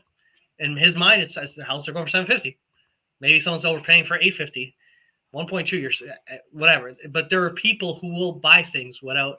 It doesn't matter. It doesn't matter the price. It doesn't matter. So if I was in Portugal, and again, I have to give tremendous empathy, is the individuals who are working really hard. They don't have good income. They're fans. They love the club, and so sometimes when people call them scumbags for selling their tickets on Viago, I go, it's all relative. if you got a wife and kids and you're a Benfica and you want to go to matches and you go to matches all the time, and if some guy in North America wants to give you $500 per ticket, like if I was myself with four red passes and I lived in Portugal and I was on like minimum wage and I could barely afford these red passes to begin with, like I don't want to be sacrificing food on the table. If someone wants to come and pay me $500 a pop for each ticket, I get $2,000 and it pays for all my red passes and I have a little bit extra cash. You know what? You would be an idiot not to do it. That's the reality. It's you so can't tough. shit on people who are at the lower end, who are fans of the club. They're not lesser just because they're poor people and they can't afford it. They're not lesser fans. They just found a hack in the system, which is a real thing that's out there, where they can still go to the game and go to 90% of the games, but they miss Porto and Sporting each season. And each season, that pays for the red pass in one game, and the other game pays for the merch and the new kits for Natal for his kids. And then he goes working at the Ping Dos as a security guard, making next to nothing in cash, and his wife works as a secretary somewhere. And they make do, and they can live a nice life. And it's fine. I don't think good for that guy. Good for that guy. Exactly. You do what you got to do. So this is where, again, when people go, oh, we got to go after these individuals, there are days I'm angry, and I agree. At the same time, you don't know each person's situation. I do know what creates this imbalance is when you took the club from a socio structure where socios buy tickets, and you've turned it to a North American structure where it's season ticket holders buy season tickets, and they choose to go. And yes, I understand that it's only 45,000. You know, we're talking about 80% of the stadium pretty much sold out, guaranteed, because you got the away tickets also. But I get it. The Benfica versus Gil Vicente or Benfica versus early in the season, those won't sell out because the red pass ones will be sold. I just go, yeah, it's still a supply demand imbalance you create, and it creates this bubbling effect. And yeah. So, anyways, I get really caught up on this because I think there's a lot of shitting on people red passes and without understanding their personal situation. There's shitting on foreigners without understanding their situation. They're shitting on like socios that don't have red passes, and they're shitting on people that aren't. You know what I mean? Like at the end of the day, people are fans of the club. They want to watch it. I think I like the old. I'm just old school. I like the old system. Reward guys that go on a regular basis. Let them have first crack at the tickets, and then let the rest of the socios have crack, and then let the general public. And if we have enough advance notice from the league, the system works perfect. You go the red pass route, which it is where it is. If we continue this path, then I think this imbalance continues. I think this is evidence that maybe we should increase the stadium capacity a little bit. I think we've got grounds for that. What I think they should do, this is my opinion, just because the way our fans are on the ends, they like to huddle at the top. That's fine. I think they should pick one side, gut the seats, and do standing section. Like they do in Germany. Yeah. Pick one end and make a standing. That. And you'll actually sell more tickets. The little bars, right? Little bars. Yeah. And you can jam a bunch of guys because now you can like sell more of them. And you have like maybe make like there's a lot of sports teams in North America that have these areas which are end zones. Actually, it's the Canadian Premier League game I went to this weekend. It's almost like Braga, where it's two tall ends, but the one end is just like a bar top, and it's a flat area. So if people just want to hang out and watch, away you go. Just have that section cornered off and go fuck it. Sell. You got the seats or the standing area plus more in that standing area, and go overfill it. Because it actually ticks me off when I watch a Benfica game and I see the game is sold out, quote unquote, and that entire bottom half is empty because all of them want to huddle. And I get it because that's what they want to do. And that's what they've always wanted to do. So just tear down one section. You could take the stadium from capacity of 65,000 to 70,000. You could probably add 5,000 extra standing room from doing that. Yeah, it's legit. It's fun. It's fun. Like I'm not shitting on the guys that do it. I think it's a really cool experience. I think they add so much to the atmosphere of the club. And the thing is, like, I do like how they huddle up like that, and I think it looks cool to look and not be able to see any space into it. You just see like a C. But again, I think that it's planning. And if you look at these German clubs, like the Yellow Wall, that's what they do. And guess what? I think that's a great idea, right? Because ultimately, the whole point of these essentially clock-only systems and what they want to do is you want to make it safe, right? In my opinion, the clock can do whatever they want within reason, right? Again, this is all relative. But do the flares, do the pyro, do the show, just there, right? The families, all the kids and stuff could be on the other side of the game and like, oh, look how cool that looks, blah, blah, blah, right? Like, be completely or relatively unaffected by it. But I think But also like the ultimately- idea of the standing, like right now the way they have the seats, I honestly think like it's me being a Veillot now, you got all those guys huddled together standing. That is, all of a sudden a bunch of guys trip, and I with the Taça Portugal, I was in that situation. It was so much fun. I was there, and this is the first time I had ever been like that in that situation. And the guy next to me goes, he could tell. He knew it was my first time in that environment with the flares flying everywhere. I was enjoying it. And he's like, okay, and don't be shocked if we go down 1 or 2 flights of stairs, because if we do, as long as we hang up to each other, you just skip. You skip down a step, you skip together. Now, if you're not holding on, you'll fall, and they'll skip on top of you, and you'll get trampled. Right. That is a legit issue. It was so much fun. I enjoyed it. I think it was the coolest experience ever. But if you bulldoze it, put the railings, stuff some people in there, you actually eliminate a lot of that risk, and you give the people what they want, and you'll fill it. It'll look nicer, and you get more butts in the seats, and it could be cheaper. Right now, I know there's a bunch of issues right now with the clack registration. I've stopped following. I was following it the first half of the season, and I know it's been a bit pissed off. I kind of, to be honest, just got sick of not putting it down. It's a shitty situation. I they need to resolve that though, man. They really do. Yeah, that part also. Yeah. I think that's just a societal issue. You got concerts nowadays that require people to check their cell phone in at the gate. You see a lot of that, the camera pans in the audience, and everyone's just doing this, staring down. It's the phone. It's tough. I think that's like all sports. So like if you look at like the Michael Jordan, the shot, right? Like that famous shot, everyone's just looking, right? A lot of sporting events, when the Red Sox, for example, in American sports, broke their 86-year curse, everyone, when they hit the game-winning home run, all the fans are, hands in the air. All the Beautiful nuance now images. is this. But you look at LeBron. If you look at the LeBron video of him breaking the points record, right? Everyone in the stands has a smartphone out, except for Phil Knight, the founder of Nike, that's just sitting there watching it. But it's so funny. It's such a great photo. It's a great photo. It's a beautiful photo. Yeah, it's a phenomenal photo. Yeah, I got no issue with like I'm gonna go with my family. I am gonna take a photo of me and my family. That's fine. I'll take a photo like at the beginning of the game or stuff. Yeah, but that's it. I'm not one I to don't video like kicks or I don't like video doing things this. for that. Like this, the entire match. I don't know what it is. I've gone so many matches. I'm like, what do you can sit at home and watch that. You're watching your screen, it's right in front of you. You end up paying a ticket to just watch the game on a screen. That's shitty screen. Yeah, it's not zoomed in right. Plus, when it's all you could have just done that at home. I see guys, they share these videos online. I'm like, that's great. Yeah. What I'm going to do is I'm going to go on YouTube and do the HD official streamed camera from the stadium and rewatch that corner. Because you on section upper deck doing this didn't capture that fucking goal as well. You know what I mean? And then when it's all said, you're going to go hands. home. You see the people like jumping up in front of them too, so they start recording it, but then people jump up like too soon and It's funny. It's like it's I get like if you actually went back 40 years ago and you gave people this technology, I would get it because you had no way to access it. In this day and age, I can go to the luge, I can snap a photo of me and my family just as a memento, one done, enjoy the game. And if someone goes, "Oh, why didn't you sit there recording the whole time?" I can go and rewatch the match at home at a high, better quality angle. And you are basically going, look at me gathering the worst version of this video. And if one day I want to relive this match, I know I'm probably going to go online to see it. Because I'm not going to watch this video for it. It's like, and to that point, that's so stupid, man. I tell you. To that point about whoever commented about the middle class people in the stadium taken away from the atmosphere, I actually met a guy on the airplane back to London. His name is Tomasz. Yeah. Shout out Tomasz. He'll probably be watching this because I told him about BA90 and everything. He's a red pass holder. Me and Luis, we didn't have this issue, but Tomasz was sitting also up in the Emirates section, maybe about 20 or 30 seats to our right.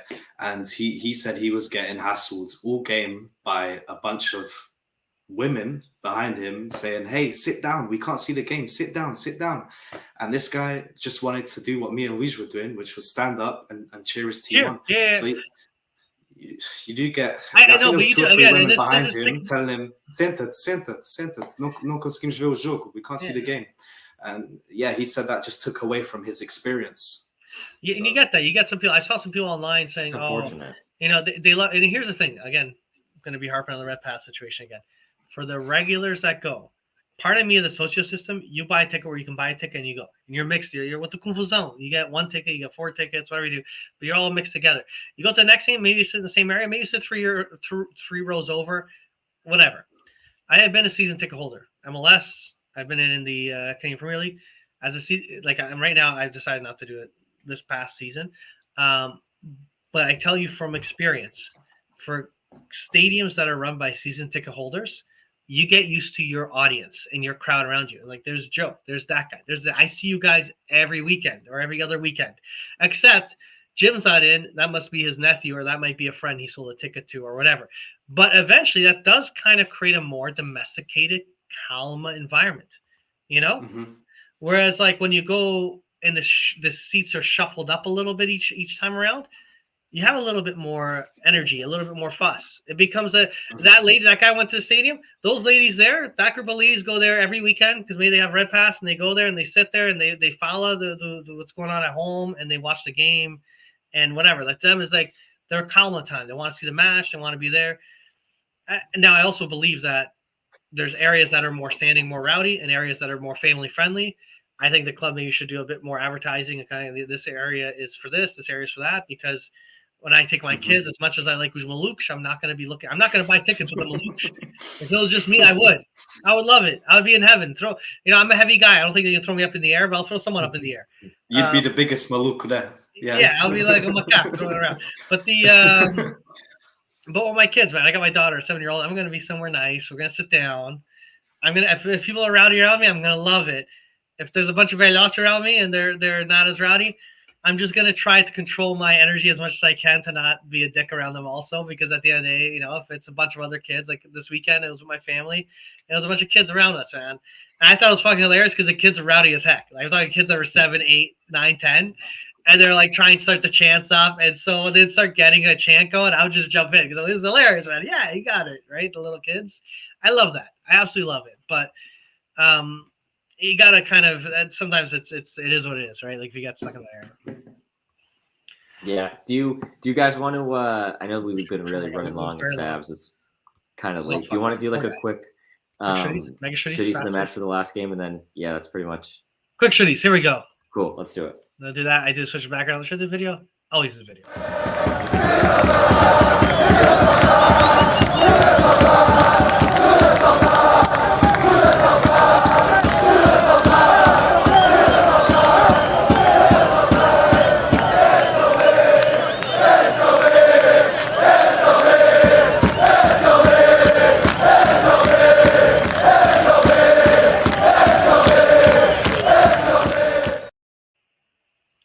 All right, we'll do rapid fire shorties.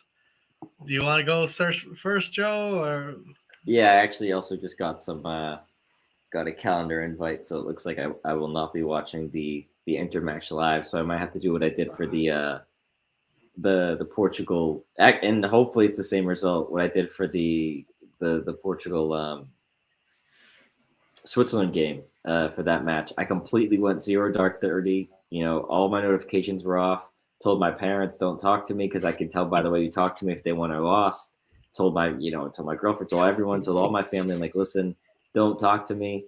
Told my boss, like, hey, listen, I know you kind of follow the World Cup a little. I don't want to hear a word, right? Like, I went into that match and watched this as if it was live, like 6 hours later. I'm gonna try to do the same thing. If it turns out that I'm not able to watch it live, and we'll see what happens. I got some dumb luck where I had an appointment.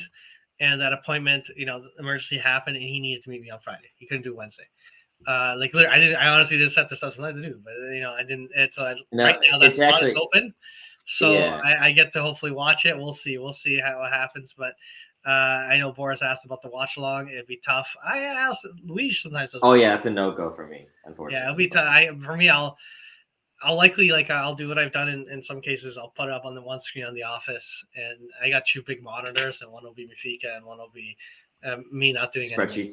It'll be spreadsheets, and it'll be like, you know, one click every like few. Anytime it's like on a replay I care less about, I'll type something and then go back to watching. It is what it is. But sorry, to get back to your question of shooties in the match and everything like that, I'd say my showpiece of the match is going to be Rafa, I really was so disappointed with him. Yeah, so D, yep. I think Joel Mandi is also a great shout because he had those couple chances and he really didn't show up. I was just very disappointed with Rafa because I think that it seemed like he didn't even try. Joel Mario at least had a couple of chances. He was showing up. He seemed a little bit more switched on this match. Rafa, I still thought, let the game pass by him, as they say, right? And so, yeah, do we want to do all three quick, or do we want to go around and each do shitties? I'll do a quick shitty. You know what? I'm just going to throw it to, as terrible sounds, I'll throw it on Otamendi for the shitties for me. That's fair. I was honestly, Rafa, I think, is a great shout. I think Rafa's an amazing shout. I think Giammatti's an amazing shout. They missed blatant opportunities. But yeah, Fabs. I mean, I'd just be cheating myself if I didn't shit on Otamendi even more. So I changed my to Giamatti. That way we get enough, like a spread of shorties, a platter of different shorties. Diversify. They all deserve the shorties today. Otamendi, I think I've said enough at the beginning of the pod. So yeah, Otamendi. Cool. Player of the match, I'd say for me, I don't want to say really impressed, but I was just pleasantly surprised to see how Frederick played. I think that I was kind of expecting him to play like trash. I don't think anyone is good enough to give, the man of the match. I think no one deserves it this time. But I did notice that Frederick seemed to have a little bit more pep in his step, which was nice because it wasn't played out of position in the wing, right? We know he can play there, but he seemed comfortable in the middle. And while he didn't have the best game, and again, he was still kind of playing out of position by the end of the game. But I was happy with just his general appearance, right? It was like his posture, more or less, that I was happy with. And that's why I would give him the man of the match, more so than his play or anything, right? Because Neres was great, I thought, when he was on. We saw, I just think that he was probably the guy for me that stood out the most. Yeah, that's fair. What would you say? Your player of the match? Play of the match? Player. Play, if you will. The play stuff. Play of the match. It's really tough, but I want to give a little mini play of the match to Neves for coming on and just whipping in a direct ball, which almost caught the keeper off by surprise and almost went into the back of the net. It's just a throw of the dice that, I think we need more throws of the dice sometimes. And Neves came in, whipped that ball in, could have gone to whoever it was in the box, could have went into the back of the net. Mini play of the match to Neves. But player of the match is even harder to pick. I'm gonna give it to the fans because it's hard for me to just give an individual player of the match. I'm gonna give it to the fans. They were just chanting all game long. They were really good. So it's tough, man. It's a loss. It's a bad loss. The fans, they deserve my player of the match. That's a good show. Player of the match for me, you know what? It's funny. The reason I was kind of smirking with Joe when he said Auschwitz, I was going to say the same thing just because I felt he does good in that position. It's a good position for him, and then he's able to burst to the right, to the left. He's a dynamic individual, and I think he did well in that position. And it's reinforced to me that we need a proper box-to-box attacking mid. And when you had Enzo on there, Auschwitz a great player to have still on the team, right? I think we could do better up front. I guess just to kind of speed up the play of the match, and it's not the greatest play, but I'm going to try to see if I can remember exactly who it was from. I think it was from Rams. It was early on, like first 18 minutes or so of the match. Rams runs on the right, throws a nice through ball to Rafa. He digs around a player, takes it, one-times it. It just goes just above the keeper, and it doesn't go in. He kind of like roofed it. And the reason why I'm making this my play of the match is I think this team struggled throughout this entire match. You get the ball from the back, move it up quick, pace, move it up quick, take your shot. The amount of times that they did not do that they would sit on the ball, allow shots for you, pass the ball up, allow shots for you.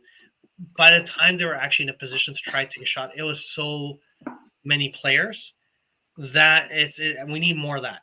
If you repeat that level of pace, get the ball, push it up, Rams runs up, push up quick to Rafa, run up, shoot, repeat. Next guy does it. Next guy, you'll get goals. I think we're holding on too much to the ball, but yeah. Mario. I first of all, I think we will. That'll be fun. I can't wait to do that one. That's gonna be fun. Fuck it. Hopefully we're champions at that point though. But I need to get like everyone on that pod as well. Like, I'd love that. We should do a panel like 8 people. We need to do the votes too, because I did it on Twitter last time, but I don't think we had two. We had a decent amount of participants. Like I think Nick was pretty big into it. Dan, some other people, but what I was gonna say is my play of the match. I can't believe you guys missed it. In the 70th minute, this was by far and away my favorite play of the match. So Schmidt made a substitution. And it was before the 75th minute. It was before the 90th minute. And I was just, to me, it was the play of the game. I was like, you know what? This guy gets it. He learned from Inter. And then again, my honorable mention for playing the match is in the 80th minute, where he actually makes 2 more subs. Right, again, before the 90th minute. So it was just great stuff from Schmidt. I was incredibly happy. And I was like, wow, this guy, he gets it. He knows that he can use, he has 5 substitutions. But, he decided to use not only 1, not 2, not 3, but 4. So that'd actually be interesting to see how many times Schmidt has used all 5 subs this season. He's done it a couple times, I believe. Really funny. After he did the 4th sub, the commentator says Schmidt only has 1 more substitution left. And since he had turned to me, it's like, I don't know if I've heard that before. You know what I mean? Like, just like, it's like you just don't hear 1 more substitution left for Schmidt. Oh, watch out. You're almost out of subs. It's not like Ten Hag where they end up playing a man down and then drawing. Because he used all 5 subs. But oh my God. It's I use the damn subs. That's what they're for. Exactly. I absolutely this actually pisses me off more. Okay, now I'm going on a slight rant. 3 subs is what you get, not 5. They changed the rule because of COVID and they kept the rule. I thought that was BS because for big clubs that have more financial capacity, that's unfair. But here we are against Chaves. You got the behemoths of Benfica, the Giants of Portugal, and you got 5 fucking subs, and you can't change this game around? Like, the 5th sub for Chaves is the guy who does the grass. They don't got the depth to deal with that. You know what I mean? It's not a fair system. Yet we lost, so maybe I don't know what the fuck I'm talking about because I just thought the 5 subs is unfair and these big clubs will win more of the matches. But fuck, like yeah. I will say one thing. I'll kind of, if you guys also want to just kind of to sign off, give your quick thoughts or predictions about Inter, just stuff you want to see. I think we've said a lot of it already, but I would just say I personally think, and this is the optimist in me, right? And I think that we're all deep down. I think that we're currently faced with the realism of look, we've hit a rut at the worst time of the season. It's very difficult to get out of these types of situations. Every team has it every season, right? Unless you're the Arsenal Invisibles, but even them in the Champions League, right? So every team has 1 point in the season where they look weak. You pray that it comes at a time where it doesn't hurt you. Yep. Ours came at a time that it is hurting us, more than ever. But really what it comes down to for me is I want to see a team fight. I think they'll do that. I want to see some changes in the lineup. David Neres needs to start. I think that everything else he does in the lineup we'll see there. But ultimately, I think that we win, 1-0, 2-1, not enough to advance, but we win the match. It gives us some good momentum. And one of the things I will say that I want to see during the match is if João Mario or Rafa are not playing well, by the 65th minute, they need to be off the pitch.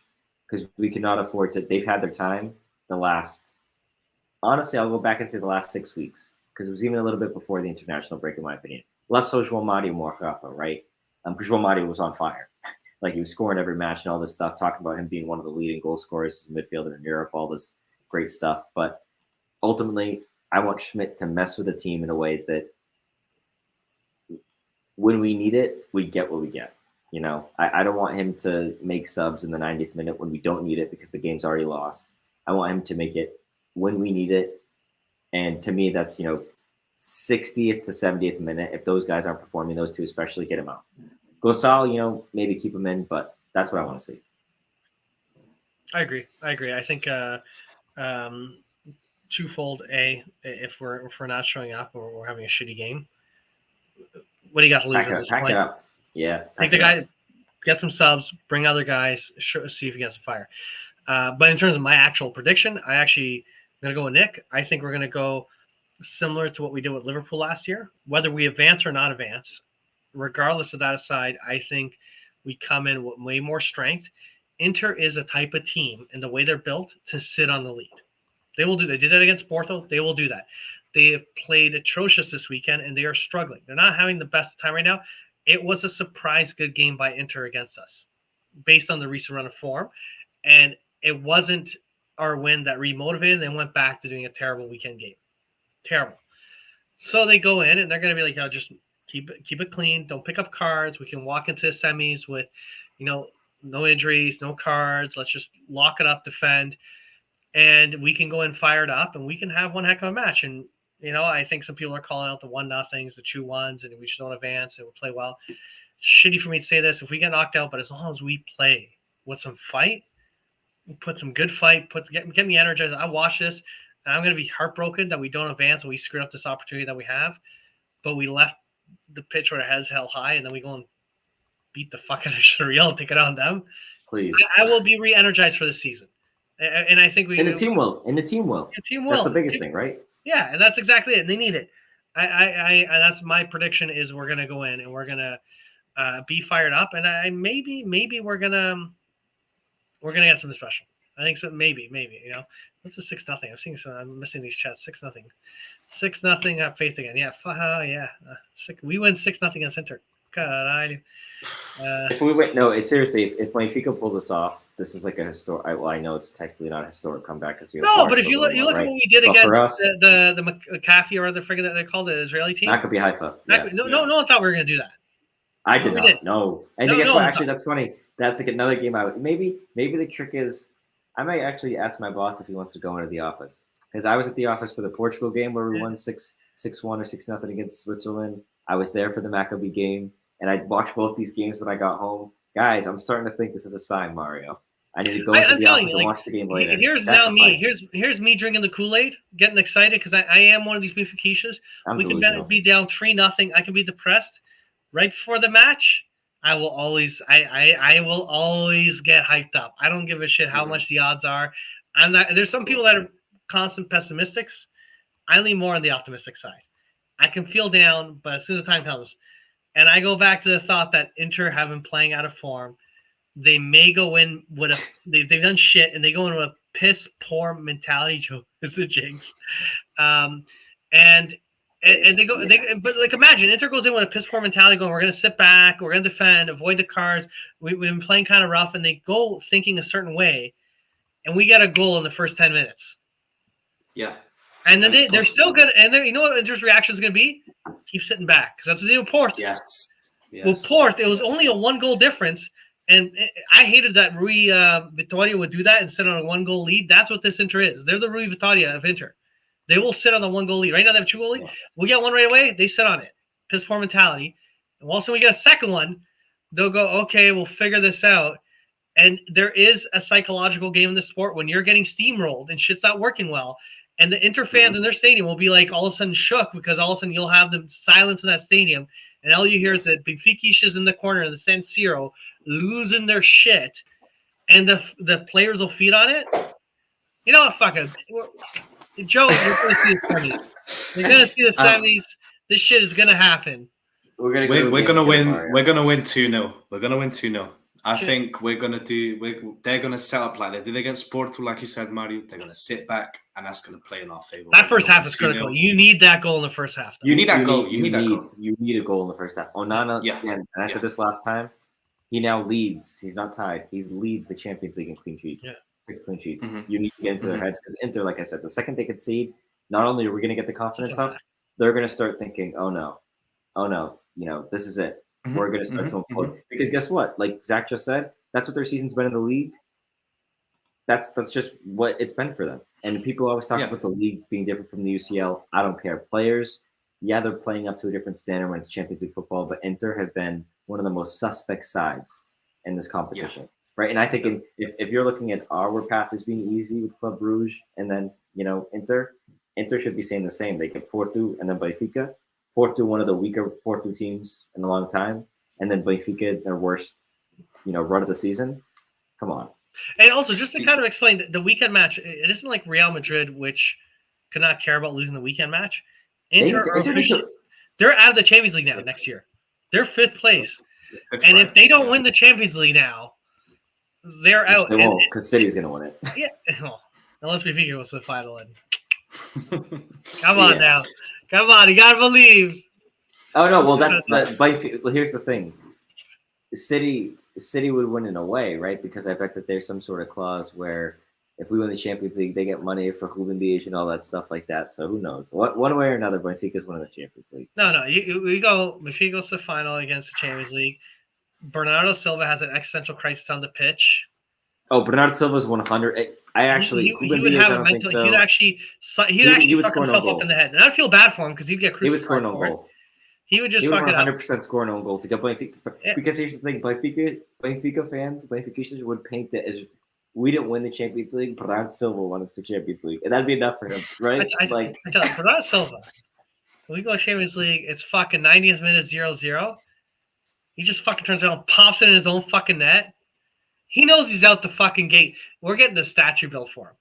It's Eusebio and Bernardo Silva. Yeah. And it's him doing another Eusebio jump with the kick into the own seat. It's Ederson tries to pass out of the back to Bernardo Silva. He turns around and just Super Mario jumps and wow, motherfucker, does a tama!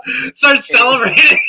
That actually been hilarious. Just you see Bernardo Silva just blast it at Ederson like a pass back. Ederson picks it up. And then they blow the whistle. All of the Benfica side is cheering. The City guys are in tears. And Bernardo Silva just jumps up with all the Benfica guys like, he rips off the jersey and he has a Benfica shirt underneath that he wore since he was like a kid, you know? Oh, God, it'd be hilarious. He would never be allowed back into this country, and I'd drive up to Manchester to get his stuff and ship it back. He'd be a god. He'd be a god. He'd be a god, and that's it. Like, that's it. So this has to happen. It'd be another tattoo that Luis would have to get. He's not laughing when he hears this. Luis would definitely get a tattoo if they wanted to. You would. I think a lot of folks would. Oh my god, I could dream. We could all dream. Let's just dream. Let's have some fun. Have a great week, everyone. Be optimistic. The current results are going to look very small relative to when we lift this championship. Believe that we're going to do it. And especially for those in Portugal. You're going to a game. You're in a studio. Cheer. Keep cheering. Fucking push. Be the 12th man. Push these guys. When these guys get, thrown down, pick them up. Lose your voice. I should die red for the game, eh? Just go out full. I go, I've never ate one. I've never ate one. You know the luge, they have the precise nata, but that's the red ones. I don't know why it feels wrong. They suss me out. Yeah, I can't. I'm a Benfica. As you guys can see here, you should see my house. The amount of propaganda I have. That is the one Benfica propaganda item I've never actually taken up on. Where I see the precise nata, that's the red one. I'm like, doesn't feel right. Anyway, sorry. I agree. But yeah, good week, everyone. Mario, you really turned it around. I'm glad. We got this, man. We got this. This is gonna be fucking fantastic. This Fabs, season, what do you think? This season is gonna be fantastic. Fabs, I gotta ask Fabs, what do you feel about the therapy session being on after a loss? Yeah, it feels good. I mean, I'm a positive guy, and I hope I spread a little bit of positivity to the both of you. You did, and positivity attracts positivity. So let's stay positive, and I'm sure we're gonna win 2-0 on Wednesday. Spirit bomb. That's a good throwback for the people who like. And I'm gonna be there. I'm gonna be at the luge for the semifinal. And I'll be there with you, Fabs. Oh my god! One way or another, if they're in the semifinal, I will be in Lisbon. I'm going to that stadium, even if I have to get a job as a segurança for the day. I don't care. That is amazing. No, you're gonna be there because some guy's gonna make $500 on his fucking red pass that day. I actually guess what? I'm okay. I'm okay with it. And at that point, who the fuck cares? Like, honestly, yeah. It's the best $500 you'll ever spend. I'm not going to say it live. Most expensive ticket I ever bought was TFC final against Seattle. It's embarrassing, the amount of money that was spent that day. They lost. They lost that game. They lost that fucking final. One of the greatest sports games I've gone to in North America in my entire life. Amazing game. Very funny. They lost in penalties, and it was like the entire game. Beginning to end, the entire stadium standing. I've never seen in my life. Full 90, full extra time, full PK, loud, ruckus, up until the collective. And there at that moment, I'm like, fuck, what did I spend on these tickets again? I I took my old man, and I never lied to my old man as much as I've ever done in my life. I was like, "Oh, não era muito. It's okay, pai. It's okay." He's like, "Mario, quanto foi isso?" Oh, nada. He like starts googling. Oh, man, some of these tickets for scalps go a lot. It's like, "You gonna sell yours?" I was like, "I don't know if I can make this money back, even if I try selling it." I overpaid, man. I got so caught up. Like if Benfica goes to 75, if Benfica goes to Istanbul, what's the needs to do is grab my credit card and change my passwords online, so that shit doesn't. I don't buy a fucking the Fly Emirates flight to Istanbul to watch the match, because what the fuck's a third mortgage, second mortgage? Istanbul. You can If we get go to another mortgage. You Istanbul- can't see Benfica in the final again. If we go to Istanbul, me and Mario, we're getting a package deal where we're gonna get the hair included. So I'm gonna be in the stands. I'm gonna get that. I'll get the plug. You know what? I'll get plugs with their kebabs, because it's Istanbul, so I'm like biting away at so much. All right, man. Great. All right, fuck you guys. You guys have a great evening. Peace. I can't wait to be here Wednesday. Oh fuck, it's gonna be amazing. It's gonna be amazing. See you guys.